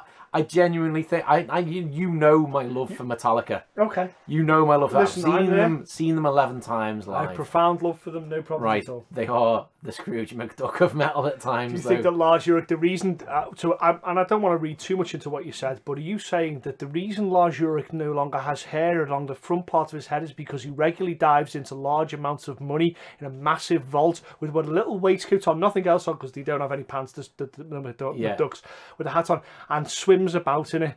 Is that what you're saying? I can categorically say that I'm you know, we could go and find his house and we could see that happening. Okay, okay. I think he has a room devoted where he can dive into money. Cash room, and where they've got gold coins. It's not even true currency. No, it's not real money. It's not real money. It's coins made out of real gold. Yeah, I think I'll go one step further. I'm not going to say this is the truth, but it's the truth.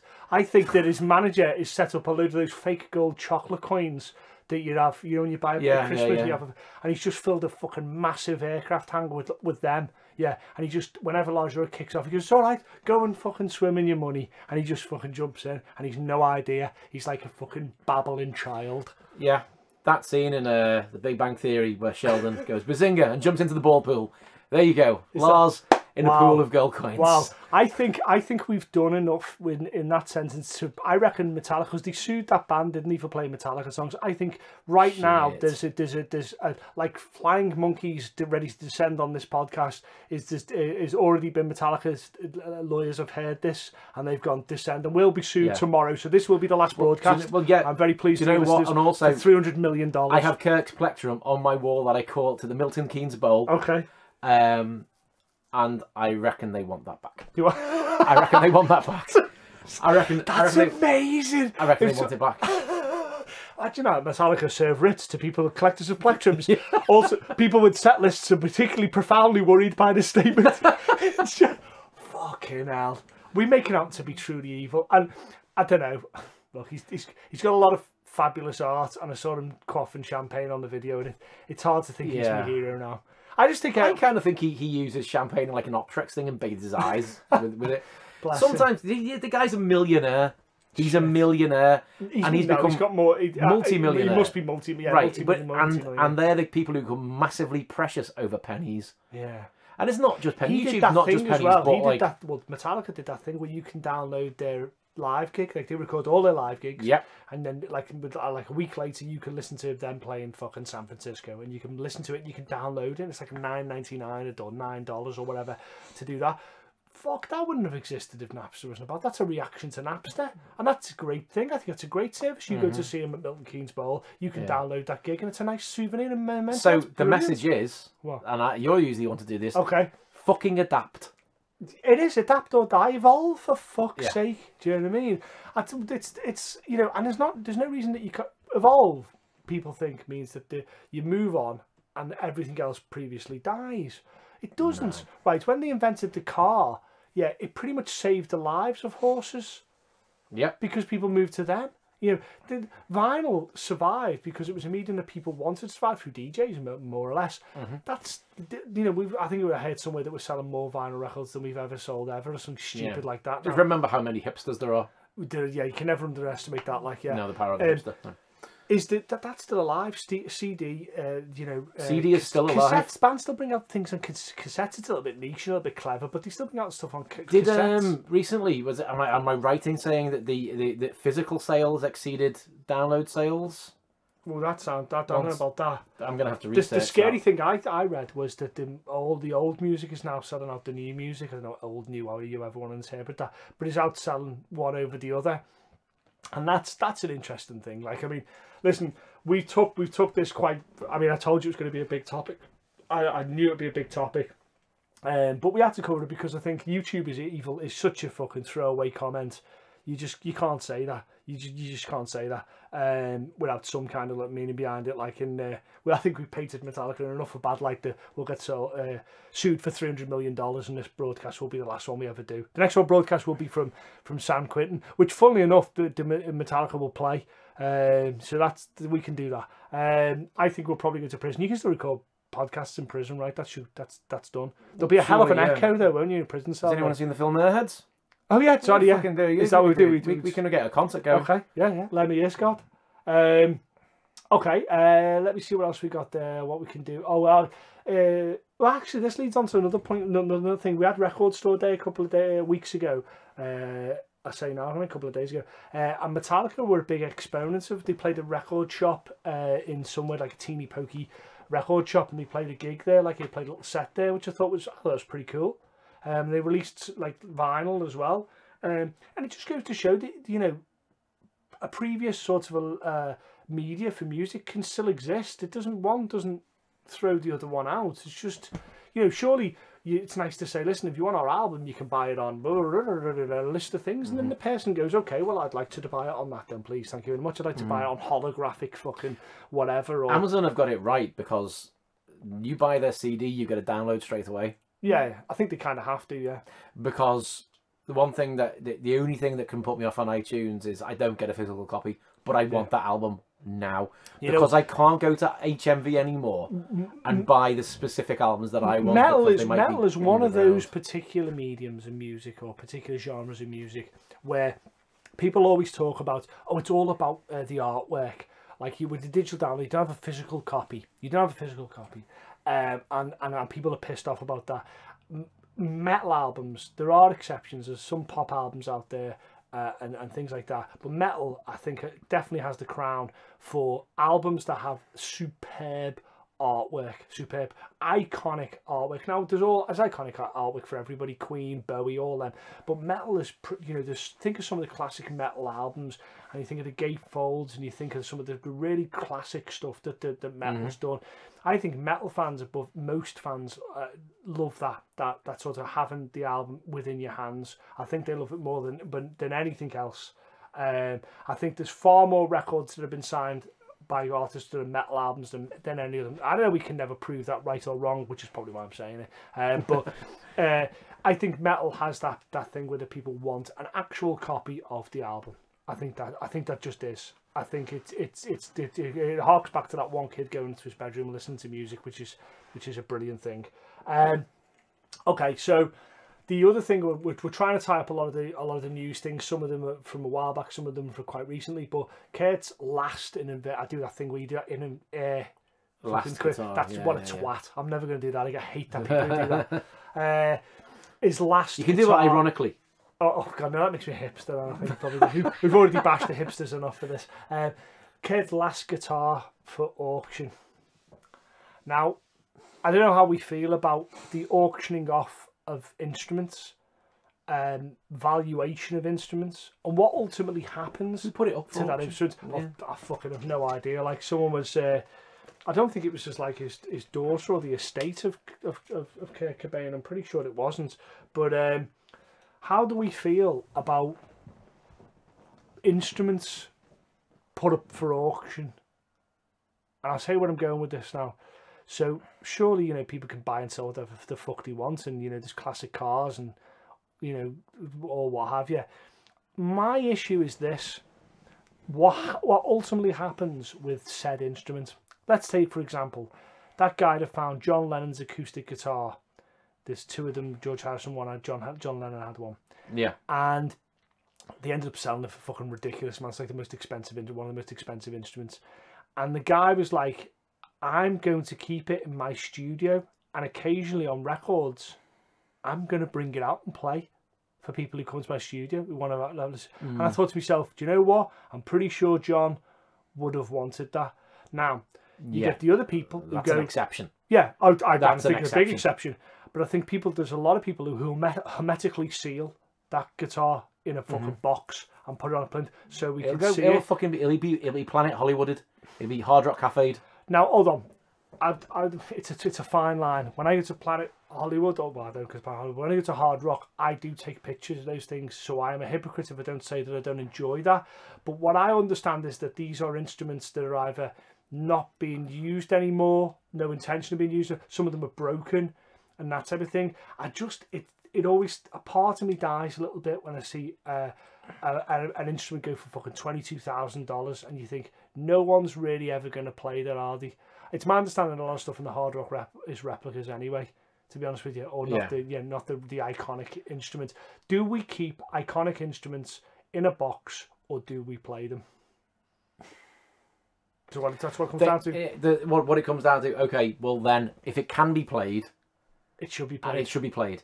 But if it's getting to the end of its life where it's going to be damaged if it's carrying on being played every night, then it should be preserved. Retired and preserved. Preserved. Okay. Preserved for everyone? Right, okay, so if that guy's buying it, if that guy who's buying the fucking, I don't know, Jimi Hendrix's guitar, if he's buying one of the guitars that Jimi Hendrix used, whatever, and he's putting in a vault somewhere, that's not cool then, right? That's not cool at all. But what if 200 years down the line, his third son or whatever goes, well, now we've got this, because he kept it in a vault, I can put this on display now, and people who had never even seen a guitar maybe before, because it's that far into the future, can now enjoy that. So I don't know. I think it comes down to this. It comes down to the intention. Are they keeping it purely as a money device? I think with a lot of these, it's an investment. Yeah, and it's like when you see smash guitars and they're all put it on it. You're like, oh, fuck off. Do you know what I mean? It's just, some things are best left. The problem about this guitar in particular is he didn't play it during the gig. Okay, I didn't understand that. I thought he at least played it. How do you fucking prove that it was him? These guitars were designated. Hold on, that's plural. You just said. I thought it was one guitar. It's from a group of black and white Stratocasters. Okay, that was designated to be destroyed at the end of the show. Oh right, because he used to destroy all this equipment. Yeah. Hold on, because he's not going to destroy his Jag stands. Just so I understand this, is Kurt Cobain's never actually even touched one of these guitars? The seller. Go on. The seller admits. Yeah. There were guitars subjected to the band's onstage annihilation at the concert's end. How do you prove that? He admits that the Stratocasters weren't used as actual instruments during the European tour. You fucking charlatan. How'd you prove that? Right, say he's got 9 guitars. Why aren't you just going to make it 10? How the fuck are you going to prove that he was going to... They're all black Stratocasters. You can pay for fucking Japanese Stratocasters for fuck all. That's outrageous. Scumbag. Yeah. One of the... Right, 5 guitars. I'm researching this now and it's brilliant. Okay. One of the 5 guitars was unused, while 2 were smashed, repaired, and still playable. Of those 2 guitars, Vincent still has custody of one, and the other is in the Cooper Owen auction. Which is the one that they're yeah, which is that's fucking auction. Outrageous. I had an interesting story. I'd like to think it was true. If it isn't, I don't fucking care because it makes for a good story. You print the story or you talk the story. Is that when one of the last, you know, obviously, you know, we all know the story of Kurt Cobain, the tragic things that followed. But when they cancelled the show in London, apparently one of the guys that was promoting the show was like, "Oh fuck, you know, Nirvana were meant to be playing and now they're not." And he panicked because he's obviously got a sold out show on his hands and he can't play. You know, it's a legitimate reason, but he's still got to deal with maybe refunds and all that. And before he started offering refunds, and a weird thing happened, and someone said, "Have you got any tickets left for Nirvana's show?" And he was like, "Well, I've got to be honest and say no. Well, yeah, I have, but you know he's dead, and therefore there will be no show." And they were like, "Yeah, but have you got one of those tickets for his last show?" And he was like, "I think I see what you get." And eventually he sold all those tickets because someone wanted a piece on a wall saying this was for a show, for a Nirvana sheep. And I just thought that's just weird. It's brilliant to know that happened, but it's very weird, and it's I don't like that. I don't like it. I think it's because it's morbid. It's morbid. Do you know what I think? Aside from that, and talking about the guitar thing, is it puts a price on stuff, and I don't think anybody likes that.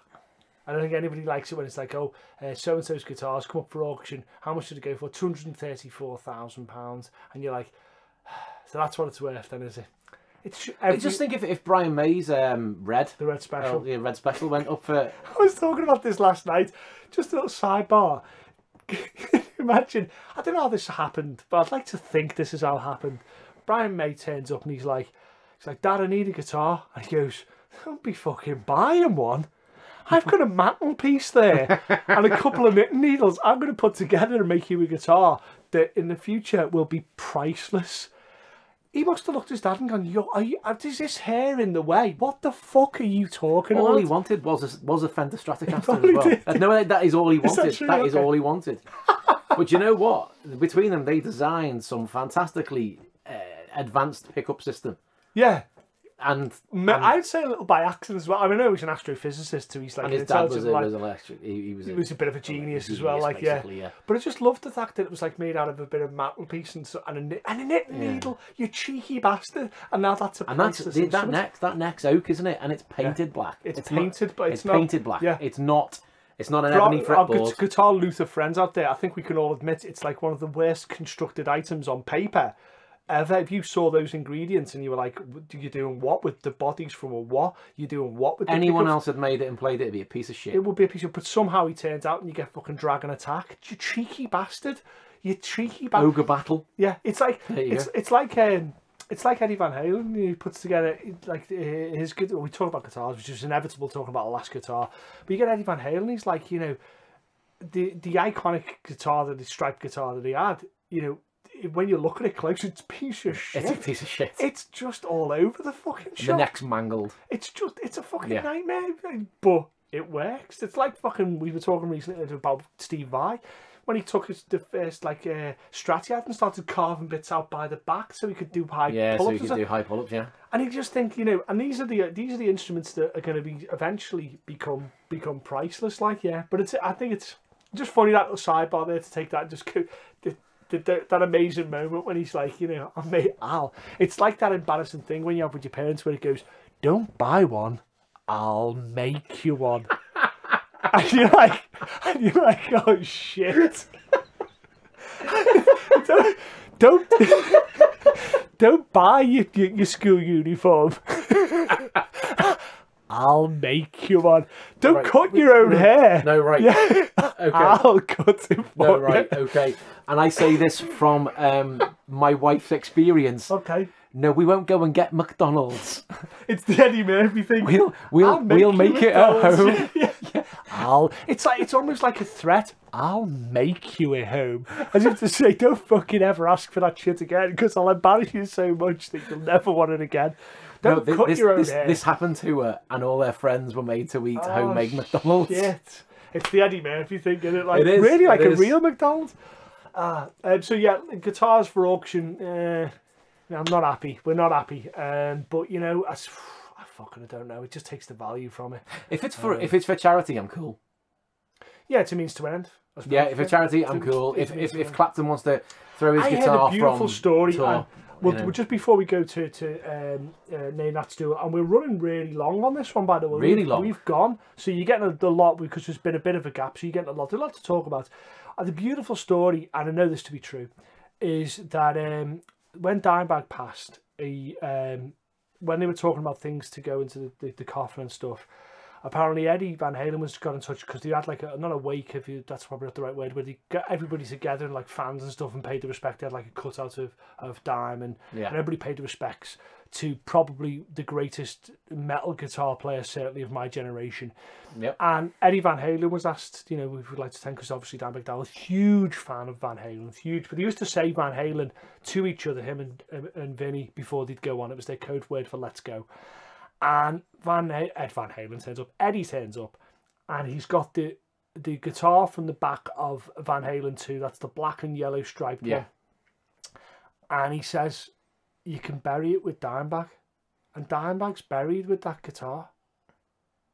That's exceptionally touching. Isn't that incredible? And you know what? Van Halen is a fucking dude. It's just EVH, isn't it? He's on. He makes the list. He's just a good guy. And I just thought that's a beautiful. When I heard that, I just thought that was a beautiful.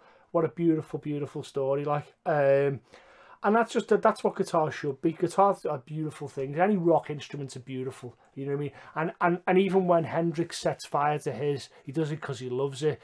When Townsend smashes it, he does it because he fucking loves rock and roll, like, and that's why he does it. And that's just guitars, you know what I mean? I don't know if the bassists don't destroy a lot of guitars, do they? Name a bassist who destroys his bass because they're fucking hard. They're hard to destroy. You're just trying to smash it. I've never tried to smash a guitar. I really want to have a go at smash the bass guitar. Like, I'll see if we ever get one in the shop. Just destroy that I teach above. I'm going to say that's the reason. We'll try, because I think drums don't get destroyed. They'll put a muscle in our back. Drums get pushed over, and it's not as much because that's what you can do with drums. Unless you're Keith Moon, or bass players fall over the drums. Yeah, I think that's how they do it. Instead of because they can't throw the guitar Ingrid Malmsteen style, they can't throw it and Townsend did all over the place. They just jump into the drum kit. You know, unless you're Keith Moon and you explode the drum kit. You're shit pissed and you fall backwards over the drum kit. Yeah, well, we've all been there.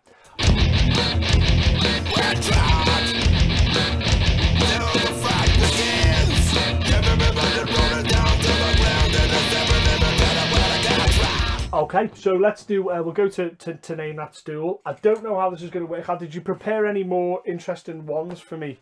I've always got ones up my sleeve. Because I did fucking appalling on the last one, and I'm very worried that you're going to beat me badly. I won't say I got a bit of flack for it, because I got a lot of flack for it. I thought I knew a little bit about metal. It turns out I know fuck all, which is good. So the rules are simple. The rules are very simple. You get there's 3 rounds. You have an easy one, a medium, and a hard choice each one. Easy's 1 point. Medium's 2, hard is 3. The one with the most points at the end of the thing is the winner. The winner gets to choose a topic of his or her choosing, and the loser has to defend that topic. What did we say for 5 minutes? 5 minutes is a long time. 5 minutes. It's a long time. I'll let it be known. I listened back to the podcast, which you shouldn't do. It's probably incredibly vain to do so. But I listened back to the podcast, and I thought I did an okay job of defending Judas Priest's Turbo. I think I did an okay job of that. I think barely convinced me. So it wasn't quite. It wasn't quite a last stand, but I did okay. I don't think you made me go home and listen to it. All right. I went home and listened to it. So, okay. So who went first last time? I can't remember. We'll have to keep some kind of fucking note for this. I think I went first. I think you did go first. Okay, so you go first. You have to choose your easy. I've got a little list I've prepared here. You got easy, medium, and hard. Fuck. Now, I'm not going to say I've already questioned your manhood, your ability to knowledge of metal, and any argument you've put forward about any albums you've liked. Now, I don't want to push that further, but I will say if you don't go hard, you can fuck off. So, I'll make of it what you want. What are you going to do? I'm just goading you because I'm gonna smooth like. Okay, smooth into it. First round. Smooth into it, man. Yeah, I'm gonna say medium. Okay. All right. Okay. Let's see. What have I got on my medium list? I'm terrified. Okay. It's probably a little too hard. Let's go with medium. Remember. Yeah. Medium, yeah.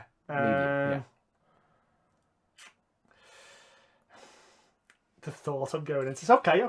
I think this is medium. System of a Down. So you're the guy. He's got that goatee going on, shaved head. Always doesn't wear the top. System of a Down. I think that's medium. I don't think that's hard. I think that's validly medium. Validly medium. What the hell? Oh. Okay. Any clue? I know you can see him. You can definitely. Oh God, yeah, I can see him in the Chop Suey video. Yeah. Okay. Now, we all know Serge. Yeah. We all know the little shit who plays the guitar. Darren Malakian or whatever it is. Is it Dolmian? Oh, that's fucking dangerously close. I can't pronounce his surname. What's his first name then? If you tell me what his first name is, I'll take the fact that you can't pronounce his second name. That's fair. You're right on the money. Well, not on the money, but you're really close with the surname. But if you can't tell me his first name, I can't give you that. You know, it's screaming out to me that it's shot in the dark. Just fire anything you want. I'll say Eric. No, I don't think it is. His name's John. Damn it, John Dolman. Yeah. So, John Dolman. And there's no. Come on, listeners. I can't give him that. We've got to be fair. I got battered on the last one. Okay. No fair dues. I am going to be a complete scumbag because I want to win and I'm going easy. There's no way I've goaded you. You took some of the bait, go easy. And I'm going easy. 100%. I'm going easy. I'm going easy. An easy drummer from a metal band. You tell me. I want this point. I need this point. I didn't get any points in the last thing. Soundgarden. Oh, what's his name? Get away from your laptop. I'm not searching. By the way, you've just proved that I'm not searching. I will put my list down because I'm pretty sure that I didn't put him on there. I didn't put a Soundgarden on there. Fuck. That's an easy one. Soundgarden's easy. It's fucking easy. What's his fucking name? And I can name every other member. And probably their side projects too. Oh, I suck at this game. There's no way we're keeping this competition going because I'm fucking awful at it. What's his fucking name? There's people screaming at you. There is people, right now, there's people on this podcast going, Coop, you know fucking... And you're right, I am the Jon Snow of metal. I know... What's his fucking name? Oh, you bastard. Every time I think of his name, Kim's name comes in. Into Kim Tile keeps on wandering in front of you. No, get your beard out the way, you fool. Let's have a look. Fuck off, Kim, with your guild guitar. I don't know. I can't believe that's an easy one. That's not easy. Plays for Pearl Jam as well. Fucking hell, I should know that, shouldn't I? Yeah. No, I shouldn't. I'm not a huge Pearl Jam fan. I can show you how much I'm a guitar player. I can tell you the guitar players. Fucking Soundgarden are legendary now. I know, but I wouldn't say it's easy. I don't know. I don't know. Cameron. Shit. You knew it, didn't you? It's just when someone just tells you, just like, oh shit. I am an embarrassment. There's nothing else. The only thing that can salvage me now is I do two hard ones. I'm gonna go. Okay, you can go if you want now. You'll be seen as a fucking hero now. Your easy will fuck me up now, won't it? No. Because you gave me fucking. I took that personally, because I should know Soundgarden, and now I'm gonna say you should know who Tool's drummer is. Danny Carey. Fuck off! I knew you'd get that. Do you know what? The problem being is. Yeah. I've met Danny Carey. the thing is I want to make that personal. That way, if you didn't know, I didn't give a fuck about you. I'm not even expecting that. I'm not even teasing you. Danny Carey. Bump. Fucker. I'm just gonna get this off my list of ones that I've got here to get through. Yeah. Okay. Just so you know, while you're doing that, what are you going to choose? What am I going to choose? Yeah. I will choose. Easy's going to embarrass me, right? If I get an easy one and I don't know it, I'm going to look like a fool. If we get a medium one, no one gives a fuck about medium. You have to go big or you go off. I'm going to go with hard because if I don't get it, people are going to go, oh, well, it's not, it's too hard. I don't get it. But if I get it, I'll see like a fucking hero. Hard. Okay. Okay. I don't think it's too hard. Let me mark my list off here. Because I've got yours set up big, easy, medium, and hard. And the last one, what did we say that was easy? Didn't I consider Tool easy? I'll knock it off the list. Yeah. Okay, go on. Testament. He's Slayer as well. Paul Bostaph. Oh, is that Bostaph? Yes. Yeah. That was hard. I wouldn't say that was hard. No, Would you say that was hard, listeners? It was possibly hard. Nah. Because you wouldn't have thought that Dave Lombardo is as well. Yeah, or you think because I was big. Oh yeah, why didn't I go with Lombardo? Why did I go with Bostaph? Yeah. Oh yeah, because sorry, yeah. Okay. Originally with Gene Hoglan. I don't know who that is. No one does. Okay, no one does. But Paul Bostaph. Cute cut to a scene of him sitting at home, just turning to his wife and going, "See, fucking no one knows," and she's like, "Shut the fuck up and get the dishes done." Yeah. Okay, so hold on. So if I read this rightly, did I say it was Tool was an easy one? Tool was an easy one, and I just answered a hard one. You got so I'm on 3-1. So in the next round now, the only way you can win is if you get a 3, a hard one, and I get not, and I have to go. Then I have to forces me to go large. Oh no, actually, it forces me to go medium. And it's the only way I can win. So you have to go. So in order to win, you have to go with a hard one. Hard list up, okay? Hard. I'm gonna fucking. I took that personally. That Soundgarden one, and I'm gonna take this personally as well. Where's my hard list? I'm not the one who was answering Soundgarden. Motherfucker, honestly. Okay, let's find us. Let's see on my list here. I don't want to give. It's not that I've got to find just my hard list, which I've got there. It's finding something that I think's gonna be like one of those moments. Let's see. Okay, the drummer for Primus. There you go. That's a good one, because I know you like Primus. Now we all know Les. And I can picture this guy as well. I didn't know who it was, but I had to look it up because I knew Primus would come up because I love Primus. You know his name's completely evaded me. Okay, his name is Tim Alexandra. There you go. So I'm a 3-1.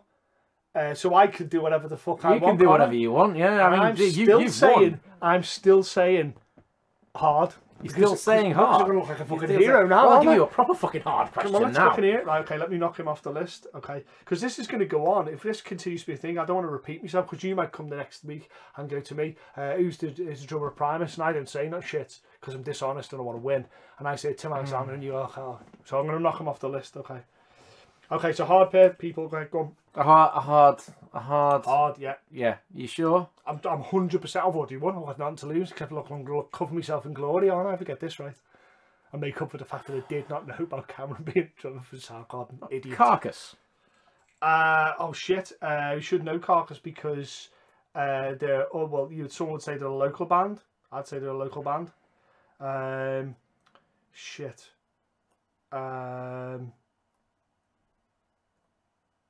What's his name? They've had a few as well, haven't they? I think they've had like 3.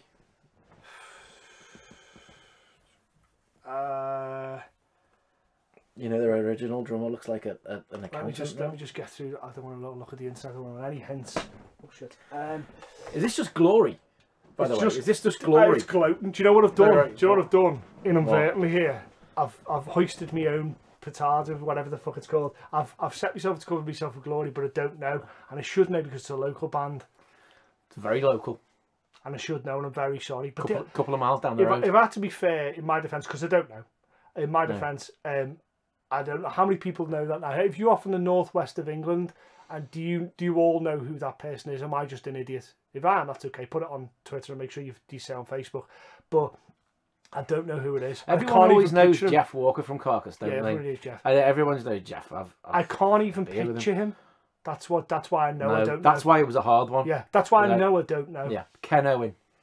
Ken Owen. Now you've said it, it's worse because I don't even know. No, and that was from 85 to 95. He was okay, so how many drummers of Carcass? Well, Daniel Erlandson, 07 to 12, and Daniel Wilding since. Fucking hell. That's well, fair enough. It's a hard Still, one. listen, tell you what, let's fucking good drummers. Let's really concentrate on what really matters here. The fact that I won. Yeah. And some would say underhanded tactics, and those people are losers. And they can go and join Tim's happy band of losers. Fair. Fuck the fuck. Primus, what After I gave you Soundgarden. It was a give. It was a give. Soundgarden was a gift, and that you fucked it up. Outrageous behaviour. Okay, like all that aside, the rules are the fucking rules, and that's what happened. Okay, so I've got to defend something now. So you've got to defend something now. I've missed the list off there. I'm trying to remember what was on there, but I've got a horrible feeling. Okay, is there something you'd want to talk about? I'll be fair, because I may have got it by nefarious means. I may have prompted you to go for certain things. I may have prodded you to go for certain things. So, if there's something particularly you're open to defend it, if not, I am going to say, what did we do last time? We did Turbo, Judas Priest Turbo. It has to be Metallica's Saint Anger. There you go. I'll give you. Do you know what? Because I goaded you a little bit into maybe go in that directions. I'll give you the two albums you can choose from by Metallica, and you know which they both are. One's Saint Anger, and the other is Lulu. I'm not touching that with a shitty stick. I'll take Saint Anger. Thank you very much. Let's go. Okay, so where are we at now? Okay, so your 5 minutes starts now. Great, fine, no problems at all. Right, Saint Anger. Right. First of all, it came at a very, very hard time for the band, because you're looking at an album that it's either the make or break. Hetfield was ready to go. He was gone. He was gone. Anyone who's seen the film, you think you would? You think you? Hold on. I don't want to give you gain your time here, but you think Hetfield would have left Metallica? I think he was ready to go. Hetfield was clearly in the middle of a breakdown. Yeah, maybe so. He might have broke down, but I don't think he would have left the band. And with constant baiting from Lars, screaming in his face. Yeah, you know that film made them look like twats. Yeah, it did. It really did. Agreed. And obviously, the loss of Jason was. People don't realise how big the loss of Jason was. No, I think it was huge. Because to me, Jason almost became to embody Metallica. Yeah, he certainly kind of pulled it together a bit, didn't he? And this is at the point where I think Kirk had lost all control. He lost any control he ever had. Media AC from any control he ever had. He had no hand in writing anything, as far as I know, on that. I don't know. I don't think so. I don't think he did. No, very little anyway. There were no solos. There's no solos, so no, Kirk didn't have any. Hold on. So how is that defending it then? No, I'm building up. Okay. I'm building up a defense. Okay. I'm building up. My defense. Building my wall, like in Fallout, because that's all I do now. Okay. Okay. But from the ashes of disaster, because that's what it was. So they didn't really have a band. Right. No, before Saint Anger was a disaster. Okay. Before Saint Anger was written. Right. Or before they recorded it. Right. Right. There was no band, really. Realistically, there was a group of 3 men bashing about riffs. Right. And the way I'm defending it is that they still produced an album when they didn't really have a band, because Robert Trio was still he was made a permanent member and then he recorded it. Right. Yeah. But he was still a stand-in at that point. Okay. I'd say, he is a permanent member of the band now. Okay. He's in the band. He is their bass player. Right. Even though I'd always welcome Jason back. Okay. Into the fold. Yeah. They'd lost Jason's influence, which I think gave them a heavier, more Metallica-esque approach to things. Okay. The production is concentrated on. Okay. Brilliant. The production is concentrated on. Right. Brilliant. Well, is it about the production? Because if you actually look at some of those riffs and some of those songs, they aren't that crap. Okay. They aren't. Right, just so you know, right, if we go to court, and you, I'll have this as part of your time as well, if we go to court, you're defending me because I've murdered someone, and your best defence is he's not that much of a murderer. No, but what I'm saying is, it's not the worst thing that's ever happened in metal. Because that's what people call it. Okay. But it is widely renowned as the worst thing that's ever been produced. In metal, almost. Right. You know. It's seen that way, like Green Jello. Three Little Pigs. That's fucking worse. That's fun. I don't think it's worse. It's fun. But there's a load of riffs on that album that are bloody fantastic. Right. There's songs on that album that are they still play at least 2 tracks from that album live. Since Anger gets played, yeah. Some Kind of Monster. Some Kind of Monster. Yeah. They have played that live as well, and now I can't remember the name of the bloody song that I'm trying to defend. Okay. I've been put over a barrel here, by the way, people. What the fuck? I was thinking Turbo. This is fucking harder than Turbo, I think. Maybe. I'll tell you what, I'll make you a deal. If I lose, I'm not losing the next one. But when I lose one of them, it must happen eventually, I assume. I will do the Lulu album.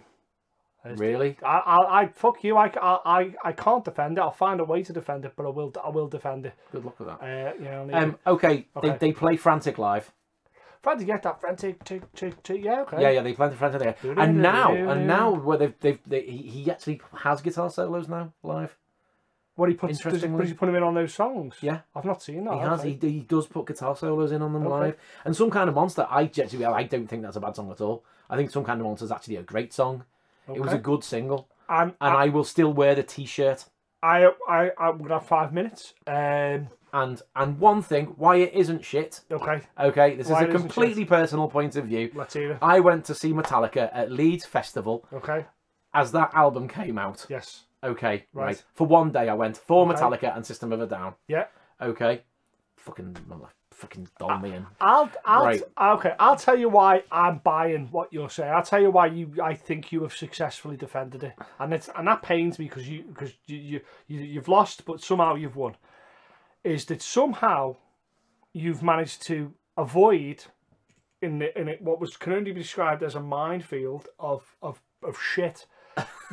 You have avoided Lars's snare sound. Why do you think? And I think that is a like some kind of ballerina through a minefield of shit. You have avoided Lars's snare definitely, and I tip my hat to you for doing that. So I have avoided the murder weapon. Yeah, you have avoided. I've avoided the murder weapon, and I've made it.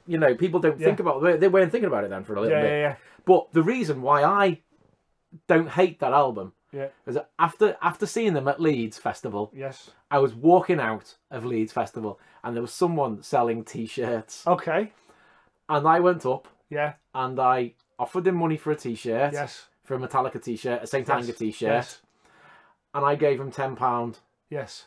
He gave me change of 20. Yes. And the T-shirt. So he fucking paid me to wear a T-shirt. So I think what we took from and like that's only from a personal point of view. So that's Namethatstool. I think I'm looking forward to the next one for numerous reasons. Now I've took that Soundgarden one badly. I'll be honest with you. I've not reacted well to it. But what I've took from this is ultimately we have pilfered Metallica. I've probably said libelous remarks. And Tim has bought pirated merchandise. In fact, he's been involved. No, I was paid. You were paid. I was paid to wear it. So Tim has fenced illegally produced Metallica merchandise. I think to myself. I know fencing is moving it on. I've kept it because I didn't want it. In general release. So I've actually taken money off the bad guy. Yeah, he profits of crime. And I've bought a Metallica album with that money. Amazing. So I would say. So I've thrown that back into Metallica. I think the next podcast will be the Spoken Metal Show is sued by Metallica, which is going to be great. I don't know I'm going to do that in an hour and a half. But I think do you want to be interested to hear what fuck Manny kill is for Hetfield? Well, maybe they can play our prison like in the video. I think that's exactly what will happen. Like I think that's exactly what will happen. Yeah, amazing. And then stream it and sell it for $9.99. Yeah, okay, great. I'm looking forward to be sued by multimillionaires. Anyway, thanks for listening, guys. We're going to wrap things up now. I enjoyed that one. Probably most of all. I think I'm personally starting to relax a little bit. It's been very difficult for me because I didn't know how this Spoken Metal Show would pan out. I didn't know how me and Tim would come across. We probably still come across as idiots. Certainly, speaking for myself, I must come across as the biggest idiot. But you know what? It's fun to talk about metal because I really like it. I really care about it. It brings out something in me that no other music does. And I hope that you find that it does to yourself. That's the whole point of what we're trying to do. If you go away and listen to Among the Living now and you never heard it and it fucking rocks your world, then, you know, all power to you. If you sit there now and think, how the fuck does Coop not know who the drummer of Soundgarden is, I'm going to fucking blast that motherfucker on Facebook. You know, all power to you too. It's free. Why don't you do that? Hey man, I was close to System of a Down as well. I was you close. I was tough really with that. I close. was a motherfucker with that. So, and I gifted you Testament. The next, maybe you did. The next one will be the fourth iteration of Spoken Metal Show. When we get to about 10, we're trying to plan something fairly nice for that. And as always, we welcome you if you want to tell us which fuck, marry, kill you want to do next time. I think have we got to do Megadeth? Have we done Megadeth? Megadeth is the next one. Megadeth completes the 4, and I think while I was shouting, I brought up someone else that we had to cover. Ozzy. I think we do Ozzy. after we do Megadeth. Do we have to do it? We've got to. Since he's metal, like, so we've got to do it. I'm going to really upset people with Ozzy. I think we've already done that. But yeah, it just remains for me to say thanks for listening. I really appreciate it. Thanks for Tim for bearing up with the nonsense that I literally stream throughout this entire cast. What are we at now? We're at like sort of nearly 2 hours. Is that 2 hours? Is that a 2 hour podcast? It's getting towards a 2 That's hour outrageous. podcast now. That's fucking fuck you, Kevin Smith. It could be done like, and this is with no adverts. Is that when Kevin Smith now sues us as well? Oh shit. And he's got no fucking money. That's not going to happen, is it? Plus, we're not talking about Batman, so we're okay. But, you know, hey, listen, if it wasn't for Kevin Smith, I wouldn't be doing this shit. Like, yeah, so thanks so much for listening. I appreciate it. We don't do anything at the end, do we? We need to come up with what can we do at the end. Thank you, good night. There will be, what does that thing you say on The Simpsons? Thank you, Cleveland, good night. There will be no encore. There will be no encore. Beautiful. Okay, well, I had the intro. You can say that then. You can figure that out. We'll get a sign off then. There you go. Yeah. Thank you very much. This is the Spoken Metal Show, and there will be no encore.